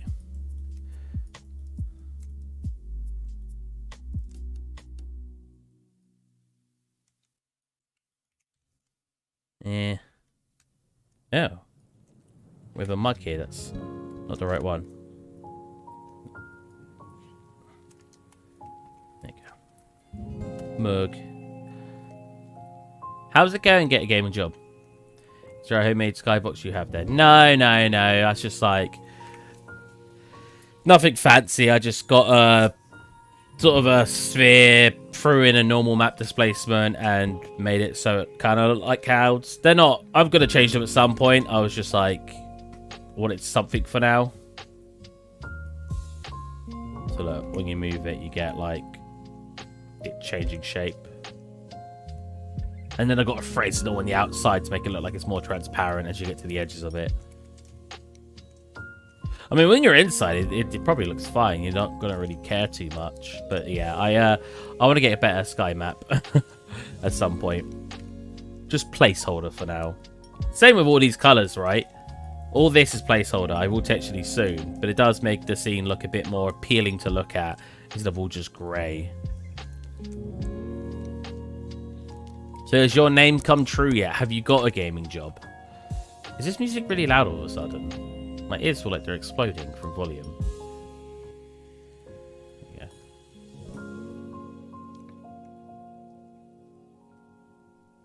Oh. That's supposed to be a mug. Is it supposed to be a mug or supposed to be a small one of these, which I can do if we just do this. Oh god. Do they have an interior? Oh, kind of. See, because it's always nice to have a barrel with the top, being able to take the top off, because then you at least have two variants of that same barrel. Essentially, you get two assets out of one, you know what I mean? Oh, God. 90 degrees. That's a, like, strict. That's what I'm looking for. Strict rotation.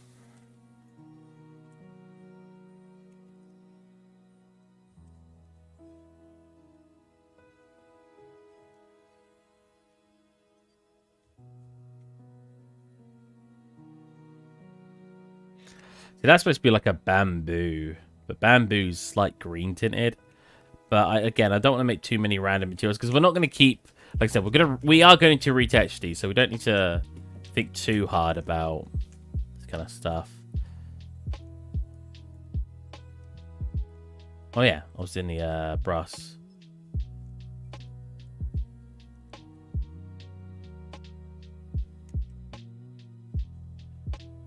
Yo, this color looks disgusting, yo. That's more closer. Oops. It still looks like slightly green. It looks fine on this screen, look. Ah, that's better.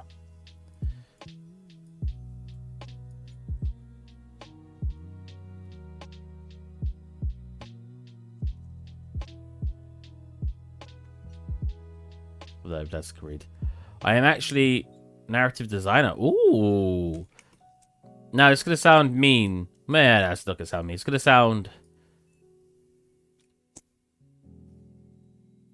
not arrogant. What's the word I'm looking for? Ignorant. It's gonna sound ignorant, but what's a narrative designer? I hit the mic there as well. For emphasis, that was intentional. Sponge. It just says it went past. Sponge. SpongeBob.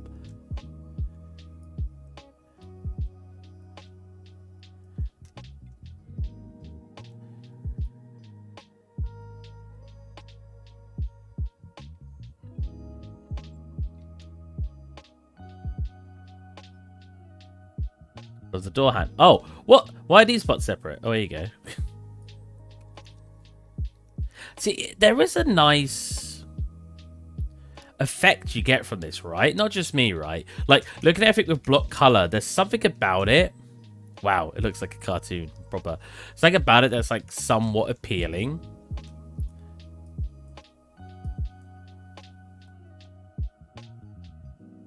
I assume these parts are metal. God, that's gonna be so annoying to color in. Wait, what? Oh, right. Oh, so that part's wood. Okay. That part's probably metal, I assume, and that part's probably wood. There you go. And then all of these bits.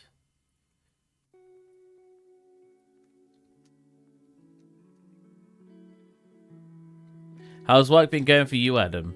Out of curiosity. Oh, he's not got a bit in the end of him. Oh, he's not got a bit in the end of him. Was it every other? We'll go for normal metal. I have the reference here. Oh, wait. That part's metal. These parts are brass. I script the narrative flow, such as quest logic, dialogue in games and cutscenes. I request systems from code so I can play out the narrative by design and then put that into practice. Occasionally writing lines and such too. That's cool. Smarter than what I do. I just make pretty art.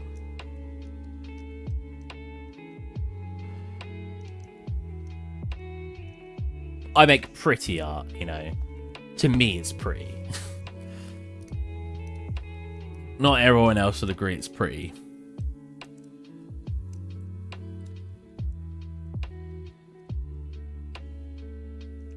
It's good, mate. We had a new starter, so I spent the past week showing him the ropes. And I didn't even get an interview. It's hard at the minute because I'm in on stocks and there's a stock popping off that I'm constantly staring at. Oh, right.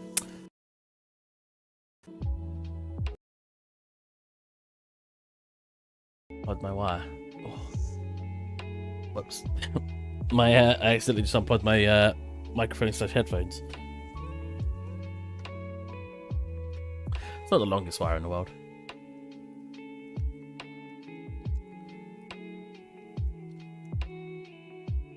Well, that is lopsided as hell. What the heck?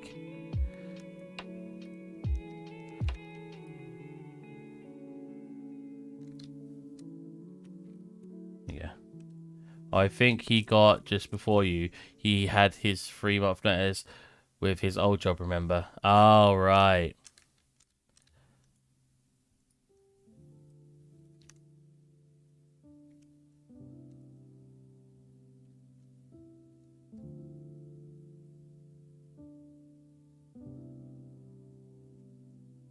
Three-month notice? That's a long time. Okay, I think I want to have colour on. I think these are supposed to be metal, actually. Oh, but it makes that metal too? That's annoying. Pretty sure that's supposed to be wood.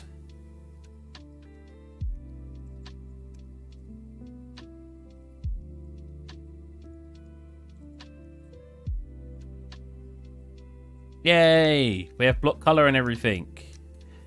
Actually looks like it's something now, you know?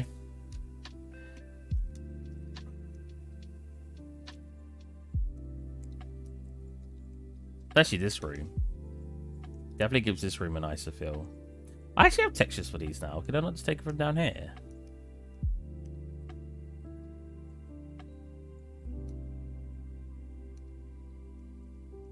Three months for me if left job now too. It's ridiculous playing and how. That's crazy, man. What happens if you don't meet a probation period? Do you lose a certain amount of money that they owe you?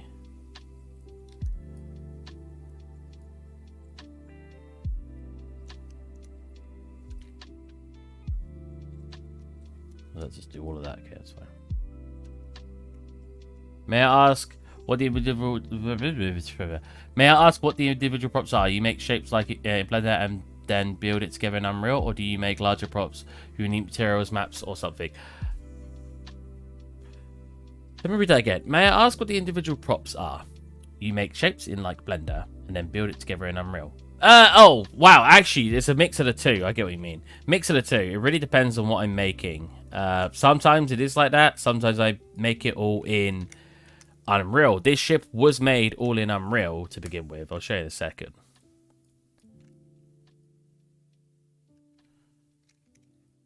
Oh, we need to replace these two. I'll show you in a second. As soon as I've done this. Make a Chad bigger. I love the name Chad. It's hilarious sounding. What? This name Chad to me just doesn't sound like a real name.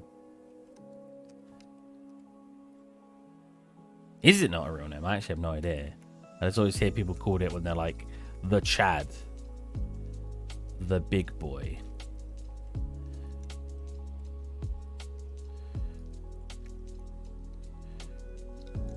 I should probably make two materials that match that. You know what I'm saying? If I go into like unlit, we make a basic color, we pop it onto here. Oh, they're the same. Right, that's why. Pop down there for now. I mean, it doesn't look terrible.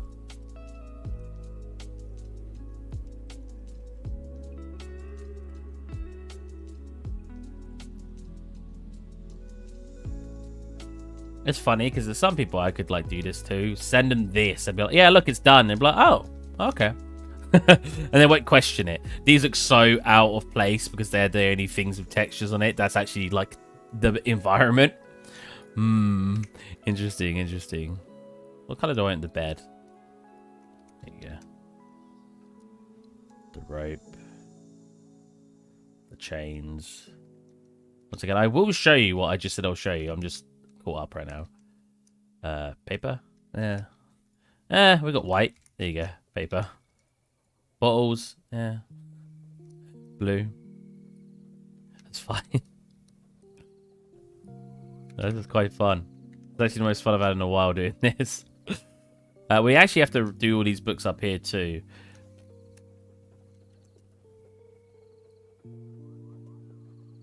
Anyways, I'll show you. Sorry, I'm distracting myself too much. So, if I come into Blender, so we'll save this one out for now. Have I got it in here? Boat 7. I got 10 tons of different saved versions of the scene. So if I show you here, we built it all. Wow, look at all these floats. So all this floating stuff here is the separate props I made, and then I brought them into. So we'll turn off my collections. Not that one. That one. I still got some floating stuff, but I then brought them into over here, which is our scene. So I popped it all together in here first, and then I export it as one huge thing over to Unreal. Then what I do is when I want to start working on an individual prop, I'll take it like this barrel, bring it into Maya, unwrap it and everything, texture it, and then I'll bring that into Unreal as a separate mesh and start replacing the ones that were brought in as one, if that makes sense. I won't always do that though, because my last scene, I didn't, because I've got a lot of modularity in here, so I want to duplicate stuff. But in my last scene,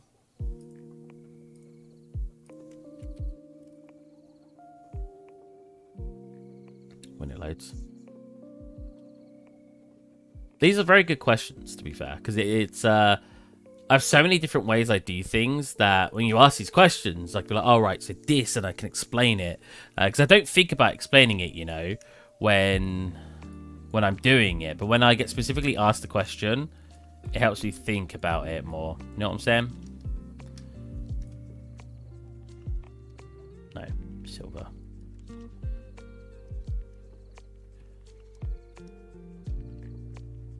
I need to replace all those books. I've got that floating one here now. I'll do that some other time. I'm just loading up the other scene I'm going to explain as well. Okay, here you go. So this scene... I do know what you're saying. Good. So this scene... I actually have to have it as 200% because of the way the black lines work. So it runs a little slower than it should. Not too much slower. We'll still get like... Surprisingly, still like 60, which is great. If I was doing it normal resolution, which is 100, we get 120 easy. I could fix the black lines, but because the black lines are done through a pixel space, it was easier to make the black lines look better just by turning this up. So this scene, everything in this scene was basically, it was textured separately, but I didn't replace it in the scene. I just replaced texture. If you look at where all the origin point is for everything. See this? Oh, so the characters were placed. So I lied a little bit. Characters were placed, but that's just because they're animated objects. But look, everything's based in this one location because it was all brought in. He says as he clicks on it, it was almost all brought in just as that one spot. Hold on a minute, that shadow's interesting. Oh, I made a flat surface? I did that very cheekily. I can't even remember doing that. Huh. Interesting. It just looks like the sky. Yeah. A lot of this is done through post-processing. But yeah, so all of this is done through one spot. And it was all brought in as one... Well, most of it's just about 90% of it was brought in as one project. And then I was basically texturing each part separately and bringing in textures for it. The texturing for this was so unique. I've never textured like this in my life. Like, it's all just hand-painted. Like, very unique. Not my kind of art style at all. I find this very hard. But if it gets in close, you can see I clearly just got a brush and was just, like, painting that in. That was obviously an alpha. But things aren't as detailed as, like, you might think they are. Look. Everything's actually quite low quality. Because at the end of the day, the shot I wanted of the scene was from here. So when you're taking the shot from here, I don't need the quality to be super detailed when you get close, right? And I know to some people that might ruin their illusion of the scene. So some people are like, what? And this is the normal FOV as well. So I've got a different FOV. Like back here, there's nothing really going on. He's literally just a cylinder. Look, it's...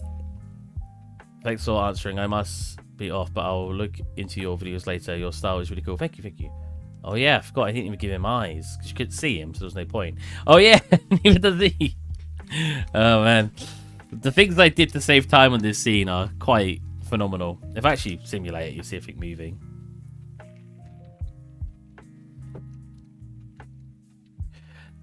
Obviously, I know you're leaving, but to anyone who is watching, obviously you're not supposed to see the edges of these. Because the way I rendered this was only like a square from like the top left to the top right. So you don't actually see the ends of the train.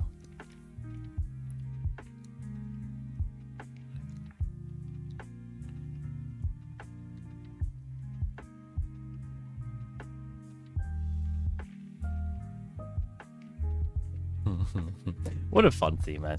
Hey, Steve, how are you? I'm pretty good, thank you, Odra. I'm surprised you keep coming back. Well... That sounds really mean. But no, I'm glad you're coming back more, man. I was just showing off basically how I did certain things for my scenes. Hey, mate, cool, man. I was basically saying for this scene, I kept everything as one mesh. Not one mesh, but all... In Blender, I made the scene, and I just imported it, and I was texturing one thing at a time. Whereas in my recent scene... In this scene... I stuff has been brought in like that, but slowly but surely I've been replacing those things with actual meshes I brought in separately. So that way, if I wanted to, I could add in like another barrel over here. You know what I mean?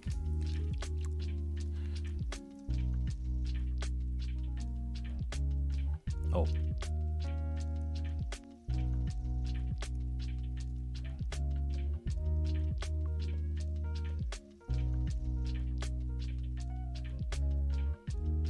So colourful. Very strange. What a lovely art, Steve. Thank you.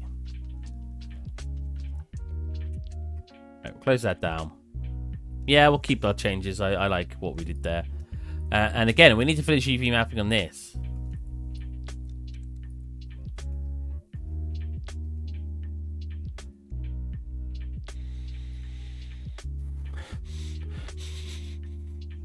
That's my food.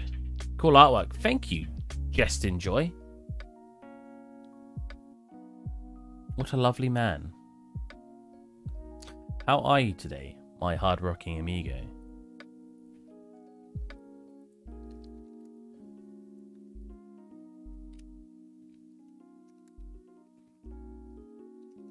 Man, why did I test UV map these? Model these, should I say. So strange. Like, why is it beveled here, but not there? That's so weird. Like, there should be an extra bevel here that connects with those, but there's not. Which makes UV mapping a little bit more annoying. Not massively, but a little bit. Enough to annoy me. Hold on a minute. Why is there an edge missing? There you go.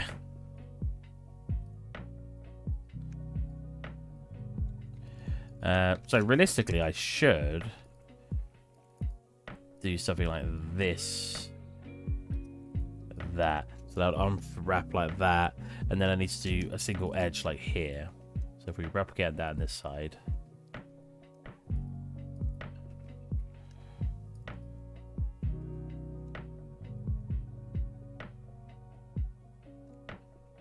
There you go.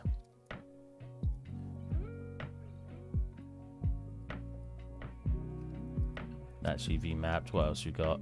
We got. Is this part not UV mapped? I swear I did this part last week.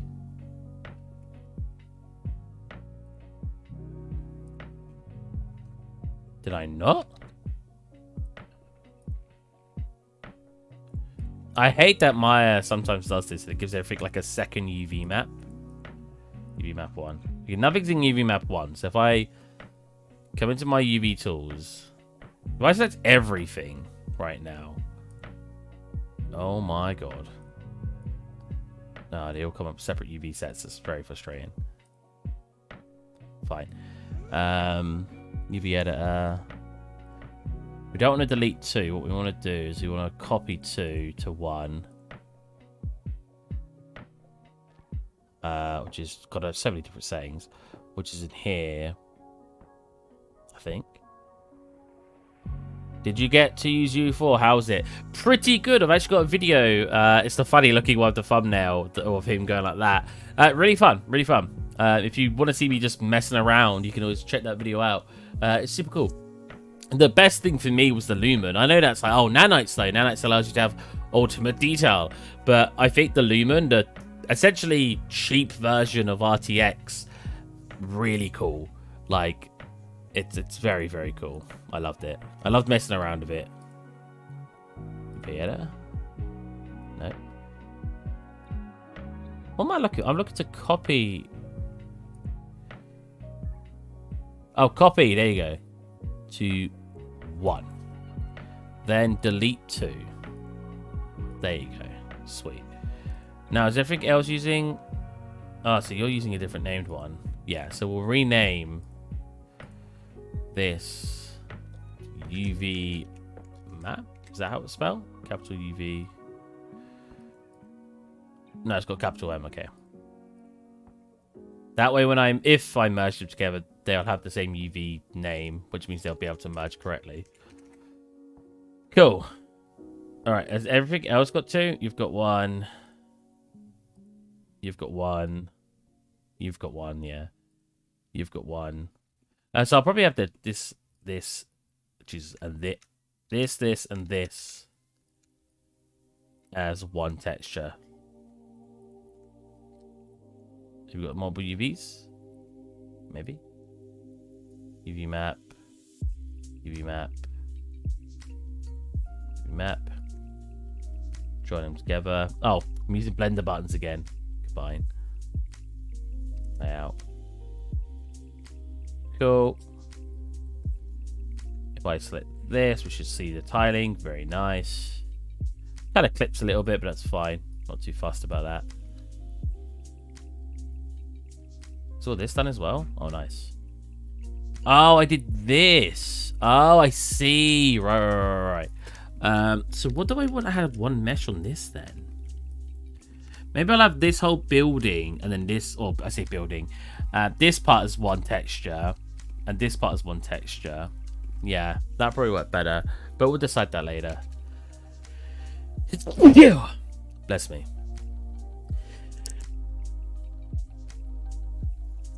Bless me again. We'll lay them out for now, just so they're nice and neatly on the map. There you go. Makes it a little bit easier to work with. You're UV'd. Alright, you. Wait, why are you separate? Wait, what? Oh, right. You have a bit of a wood on you, but you don't, which is fine, because that's like the entrance. That's having the extra wood there kind of makes sense.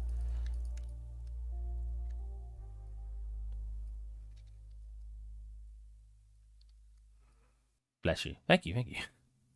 Very nice of you. So what do you do, Justin? Mr. Joy, if you will. Are you Mr. Artist Man? Or are you programming lad? One comment that always tickles me is when people say to me, with full honesty, oh, it's because there's more artists than programmers. I don't think that's true. I just don't think that's true.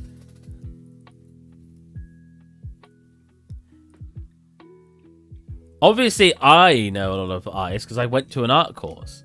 But even then, every time I've worked for a company, everywhere I go, there just seems to always be more programmers.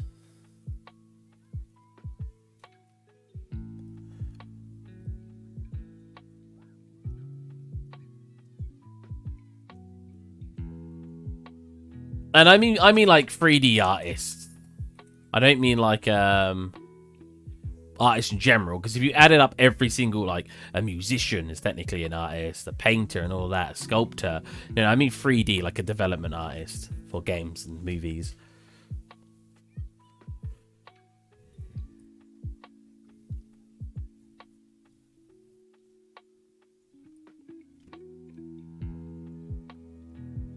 I should probably start colouring these in as well to show that I've done them.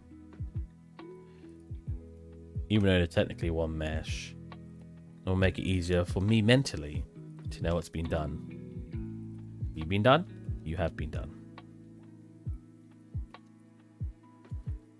Pretty sure you've been done. I did some of these last week. You look like you've all been done too. You've been done. You've been done. You've been done.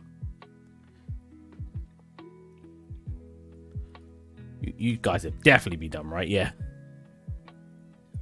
Yeah, I think having this, all the walls and everything in this part here, maybe even the chair as one material, and then working my way up from there. Pretty sure you guys have been done as well. Yep.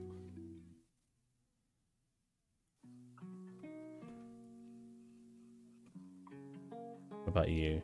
Oh, you don't look like you've been done. Nope.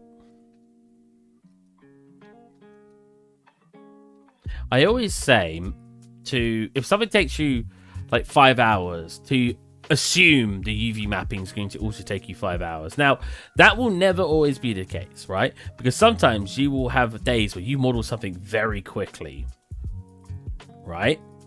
So that won't always be the case, but it's just a good leeway, because I've always said it will take up to the same amount of time.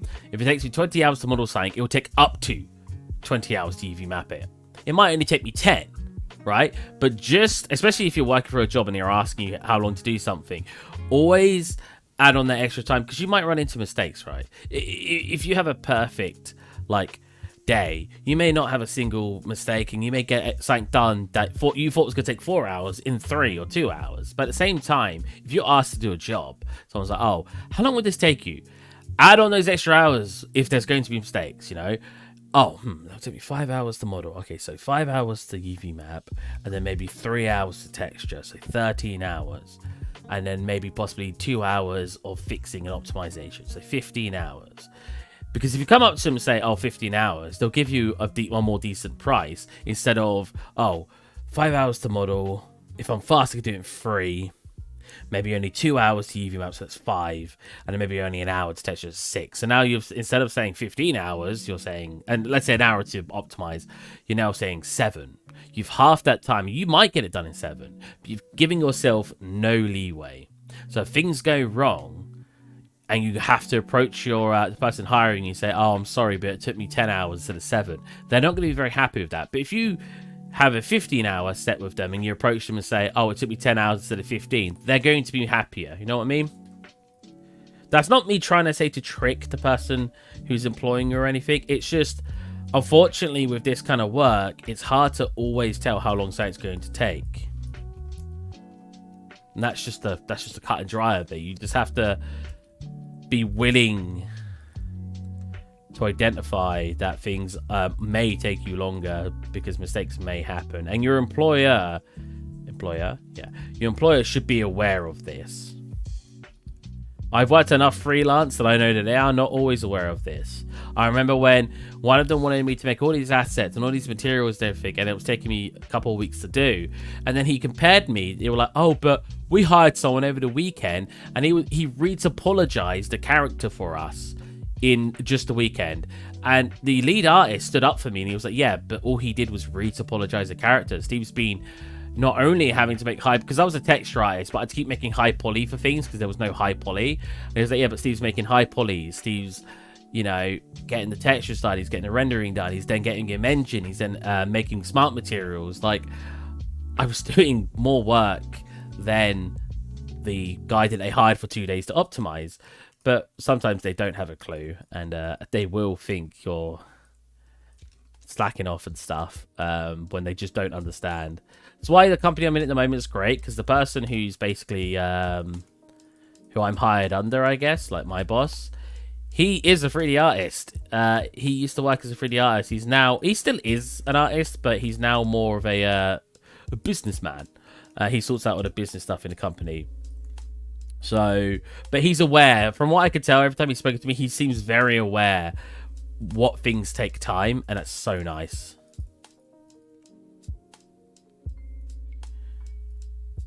He doesn't seem to question me. He has a lot of trust for me, actually, but he doesn't question me at all. He's just so trusting of me, which is great. But I think it's because I do present enough work in the time frames they give me anyway. I think if I presented less work, they might be a bit more... Oh, maybe we need to monitor him a bit more. But I tend to get the work done that they want. So I think that also gives me a little bit of leeway, anyway, of not being judged by the boss, but a big boss. I am talking nonsense again, as I always do.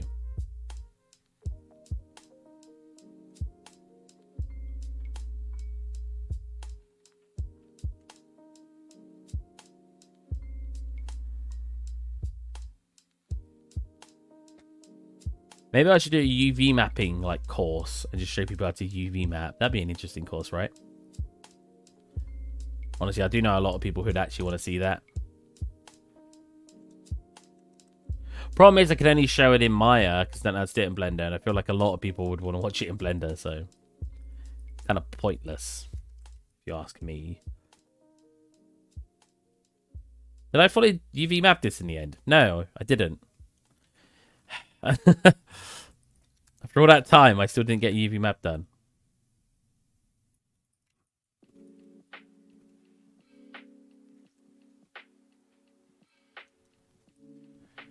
Yes, we need the UV tutorial. I knew it.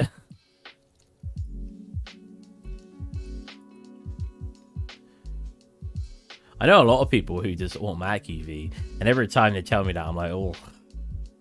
Automatic UVs may work, and I'm not doubting that they probably have worked for you sometimes. However, every time I've used automatic UVs, they're just garbage. They do not work for me at all. I always have so many issues. Oh wait, I should do the front one as well.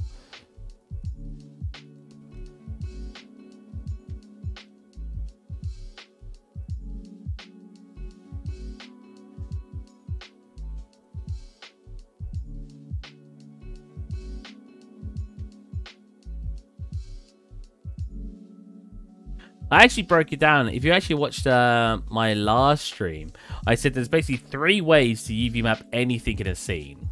I'll do it again now. And there's the cube way, the cylinder way, and essentially the donut way.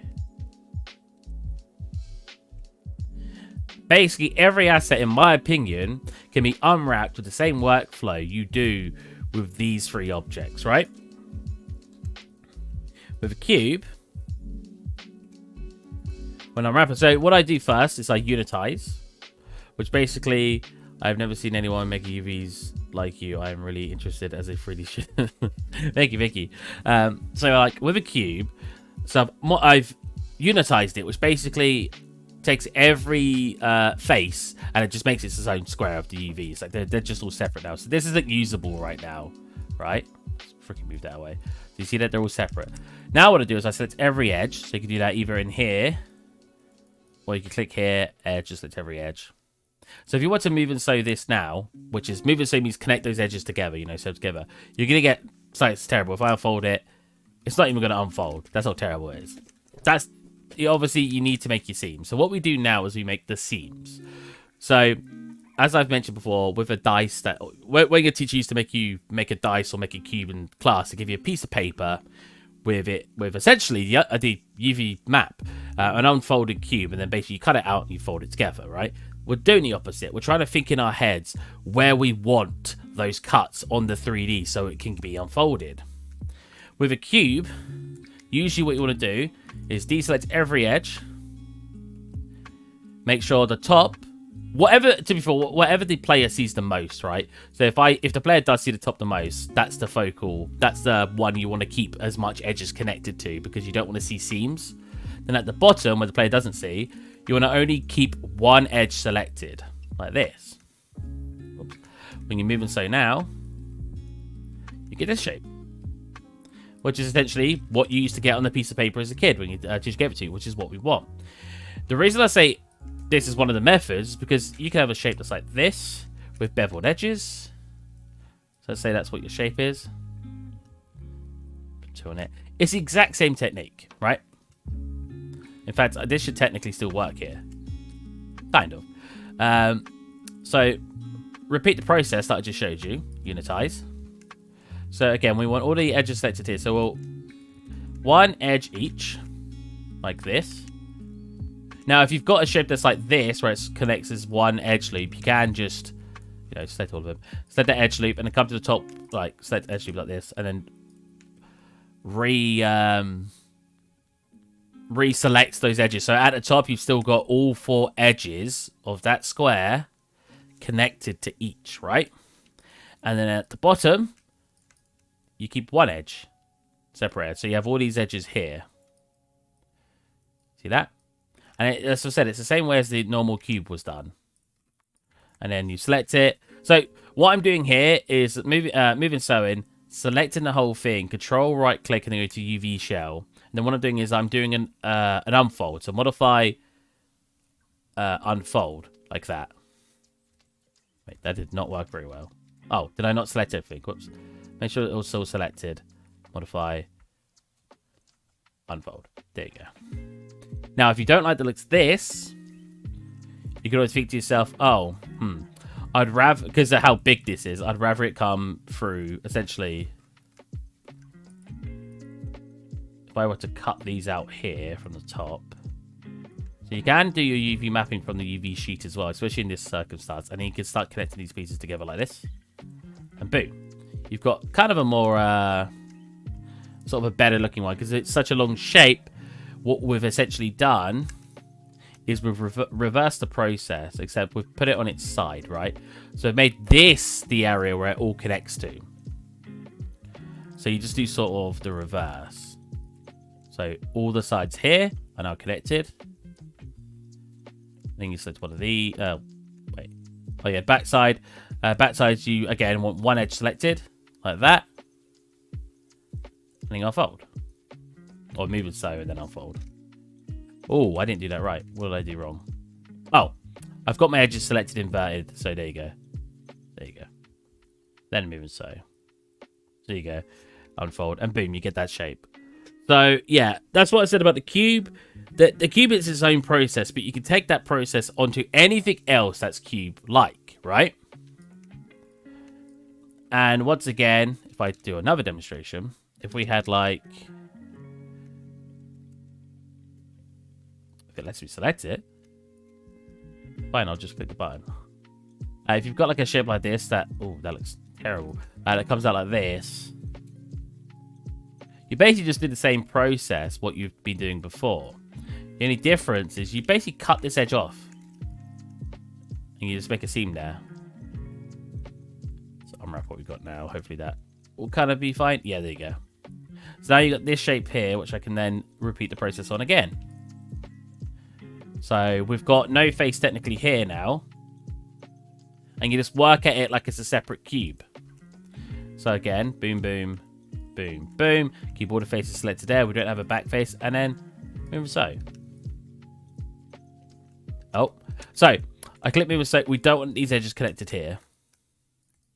Because I don't want it to mess up our other shape. Move so that. There you go. And then I'll fold that and boom. You got that shape. So you will get seams here. But now we don't have warpage. Because if you want to keep that on, move so, unfold, you'll get terrible warpage where it's trying to kind of make it fit, but it just can't. Because it just can't. In real life, it wouldn't be able to. Next, cylinder. So the main process for a cylinder is all you literally do is modify, unitize, select every edge. And then you just select the caps. And then, because, oh god, a cylinder goes around in a circle, each of these edges are going to be connected, and you just want to basically deselect one. So that way, in real life, if you had that shape where it's going around, if you deselected one, all you got to do is now take that away, and it'll be like a square.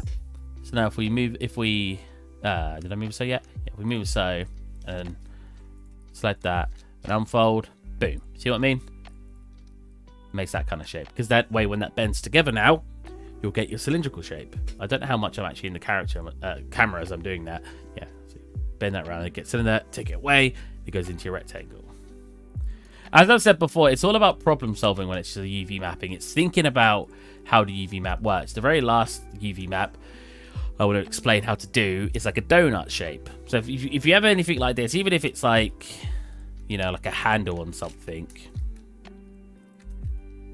like this. Well, not quite. I should have selected one in from there. There you go. Even if it's like a shape like this, the process is basically the same. If it's a shape like this, you've already got these edges essentially being made here. So I can flatten these if I want. So we've already got these edges here. That's basically where the UV map now cuts, right? So you've got to do, modify, unitize, select one edge that cuts it. Because again, like a cylinder, like I said, you need to cut one edge off so that cylinder that's like rounded can then come out into a flat surface. So again, you just select one edge, move it so, unfold, and you get your shape. Don't worry about if it looks a bit funky. All you got to do is make sure that when you scroll it down, if you click this one here, these squares are not warped. Sometimes they will warp a little bit. These are more rectangular. If I modify free transformation and redo that. Okay, no. Yeah, sometimes you'll get a bit warping, but again, that's just how it goes. As long as it's not too much, it won't make a difference. Now, if we undo that and actually make a normal cylinder, I'll show you how to do... Not cylinder, donut shape. I'll show you how to do that. Oh, additionally, if you did have like a cap on these... Oops. Basically, it's the exact same process, except you select these faces here, cut them, or just don't select... Oh, I'll show you. There you go. modify, unitize, select all, deselect them, and then that one edge I was telling you about. So the reason I'm manually doing this is because if I double click this, it will select it to there. You can reselect it like that if you want. Move it so, and then you just have them as separate faces, right? Easy peasy. However, the reason I tell people when they're 3D modeling to make sure you take off those capped faces if they intersect from places is because you've got this whole separate island on your UV sheet now, right? Which you don't want to deal with. So if this does intersect with an object, like I said, it's a handle for a door. If it's intersecting with the door like this, you know, you do not need these faces because you cannot see them. They are intersecting with an object. And it makes your UV map easier to work with. I'm going to get the donut shape now and show you how to do that. I've been procrastinating it a little bit. So donut shape, all you got to do, unitize again, select again, one interior, one for it folds, but now we've got like an unlimited loop of it coming around in a circle. So you just deselect one of these edges, move so, unfold, and you're done.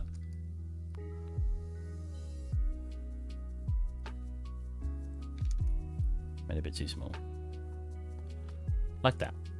Now, the very last thing I can tell you about UV mapping is we've got all our shapes here, all UV mapped.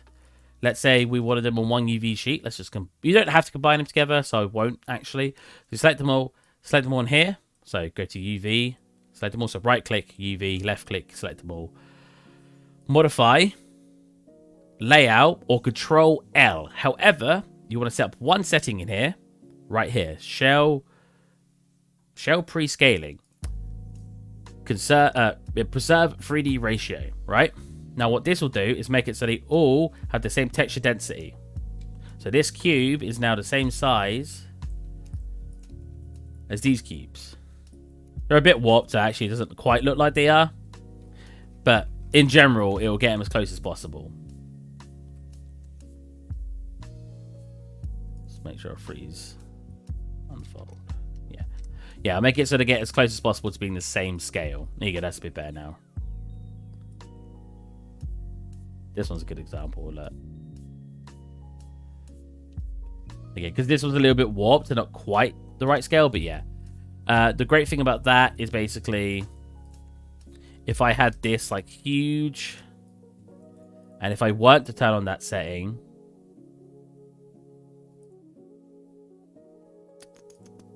off, apply, it will bring it in with that as that scale. Now you sometimes will want that because sometimes maybe you want something to have a higher texture resolution to it, and it'll come onto the map like this. But in majority of the cases, for me anyway, I tend to want them to have the same texture resolution for all of it. So you just do that, layout, and boom.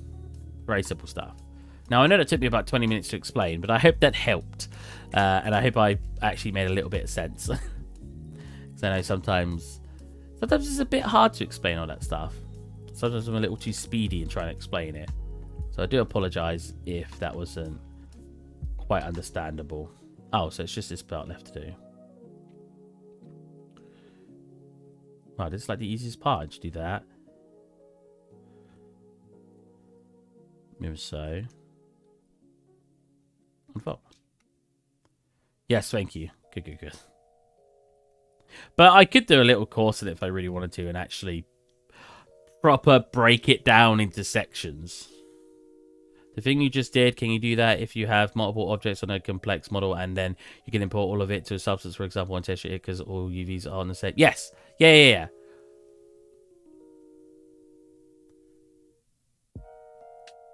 Yeah, if you've got multiple objects and you put it onto one UV sheet, as long as you give them the same material when you import it, you can then texture all of them on the same UV sheet. Have I got an example in Substance right now? Like I could show you guys. I'm actually allowed to. Where's my character? I don't know where she's gone, actually.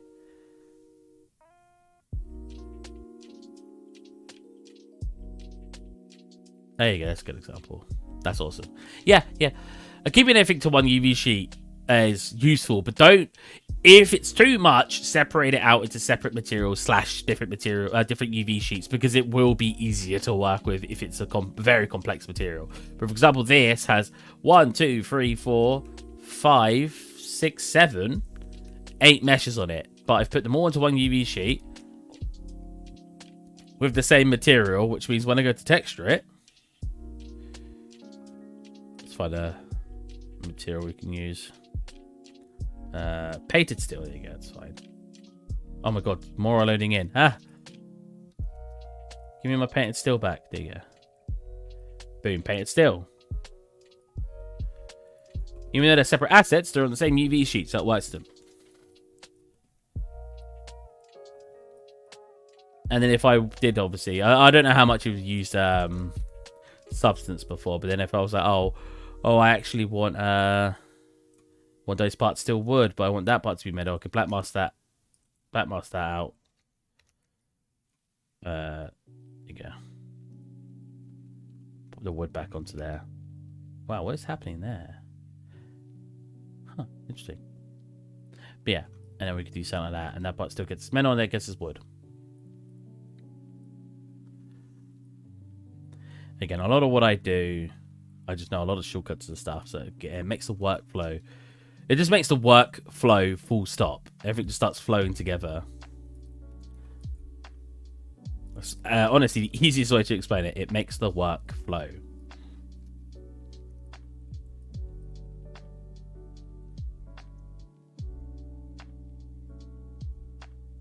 But there you go. So this is, I'm going to use this, the cube method here, right?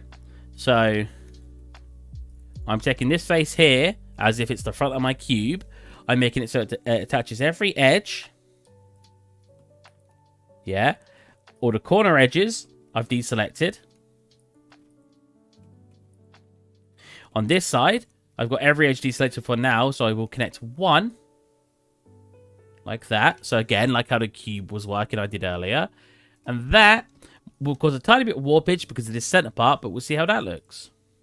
Maybe so. Unfold. And layout. So sometimes I lay out a single mesh just to make it smaller to see. And boom. That's pretty good. We've got some warpage. So if you do want to rectify that, because it is going to be an issue, what we could do is have this part as its own UV island.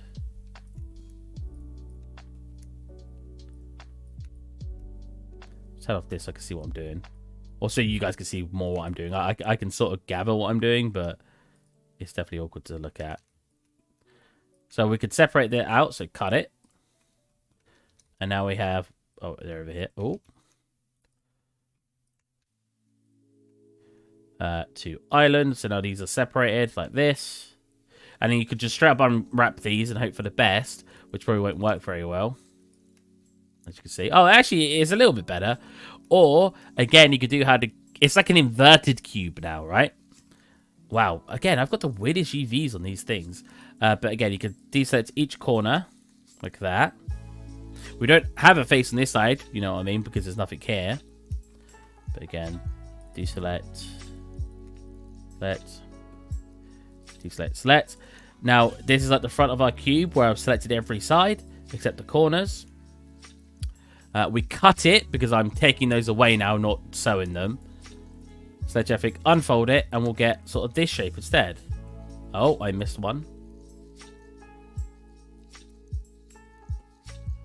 Oh, right. I missed the interior ones. I was going to say, where did those go? Let's quickly do the interiors as well.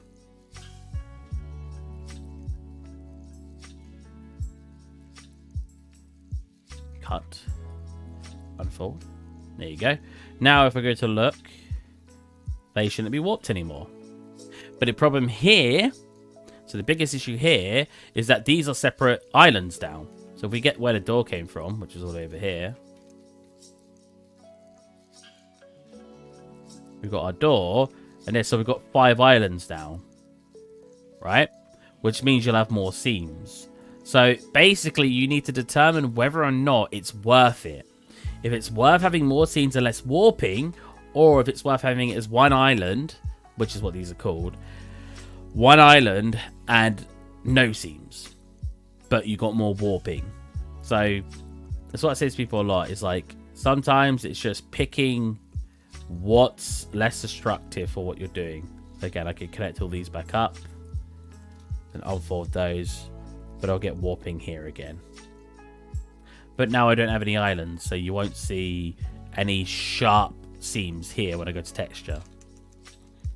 So it's up to you, up to what you think will be better for what you're making.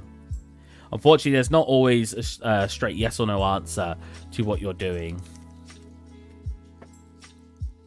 Oh, wait, are these already done? Oh, these are done. I thought you had to keep all UVs on one island. No. This is so many misunderstandings that people have about these things because their teachers from like uni would be like, oh yeah, you need to do it that way. And they're not always wrong. I'm not going to say the teachers are wrong because they're not. But unfortunately, when it comes to 3D, there are so many different ways to do things, and you always have to balance things. Like, if you lower resolution on a texture, it's going to be better for performance. Where's my hands? Better for performance, but worse quality. You know, there's usually a balance. Islands are what you call the separate model assets. Islands are these in the UV sheets. So that's where you cut it in the UVs. Oh, say hello, Joyride.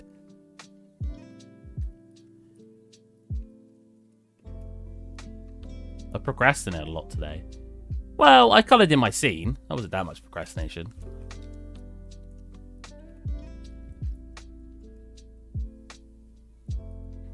I like how I call it coloured in instead of textured, because I didn't texture it, I did just essentially coloured it in. So again, work at this like it's a cube. Wow, I'm so annoyed at some of these UVs I've done. Or some of these UVs, some of this modelling I've done. How did this not end up with a bevel? Oh, you know what? I bet it's the modifier bevel that does it. We'll just do a Magic Center. Magic Center, there you go. Islands are squares, the UVs are in. No.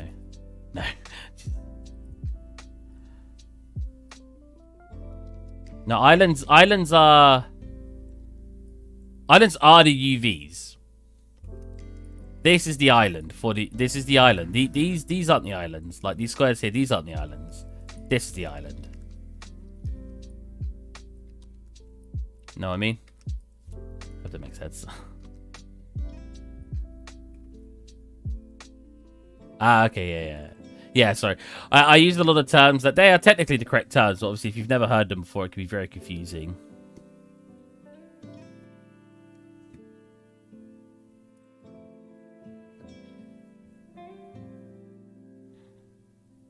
Who's messaging me?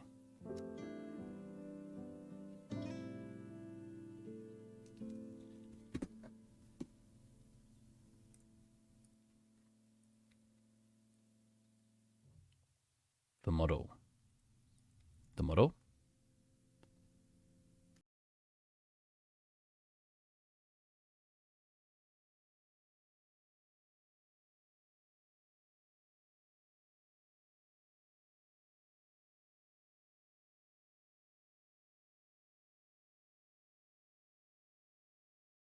Nice. This probably won't stay as one UV map, but we'll lay it all out just so it's all in one area. There you go. No way we'll let it for you. Like, these squares all match up with each other.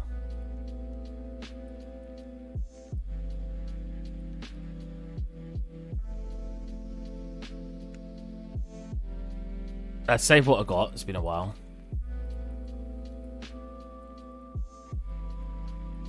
Oh, that's a massive end gone.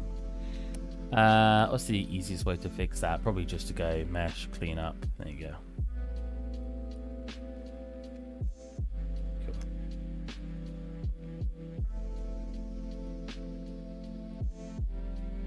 So I'm going to want to cut this. Wow. Was anyone gone here as well? What happened here? Oh, of course. Wow, I modded that so strange. What's wrong with me? Okay, so we'll do a bit of this at a time.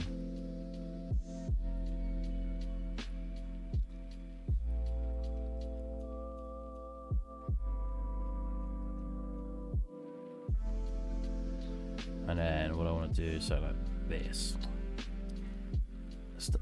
Wait, that's not supposed to be every edge. Is it? Oh no, there you go.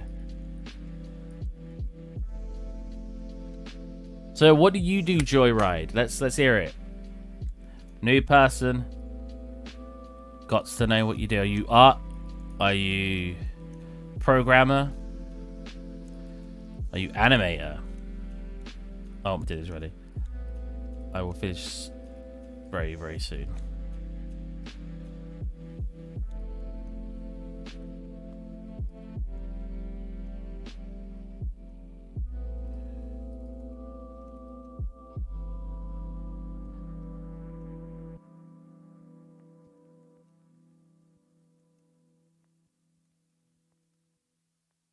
You're welcome, thank you, Steve.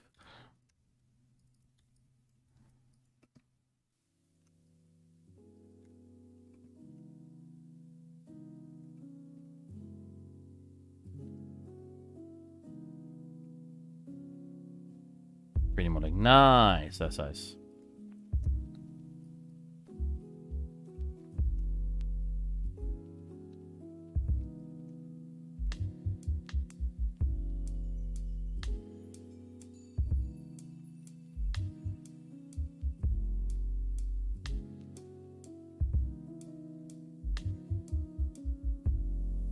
I can tell what's happening here. Jesus.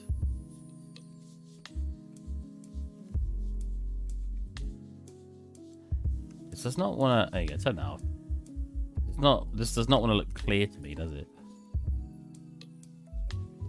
Hobbyist though. Okay. Hey man. Until I finally got my job, I was a hobbyist.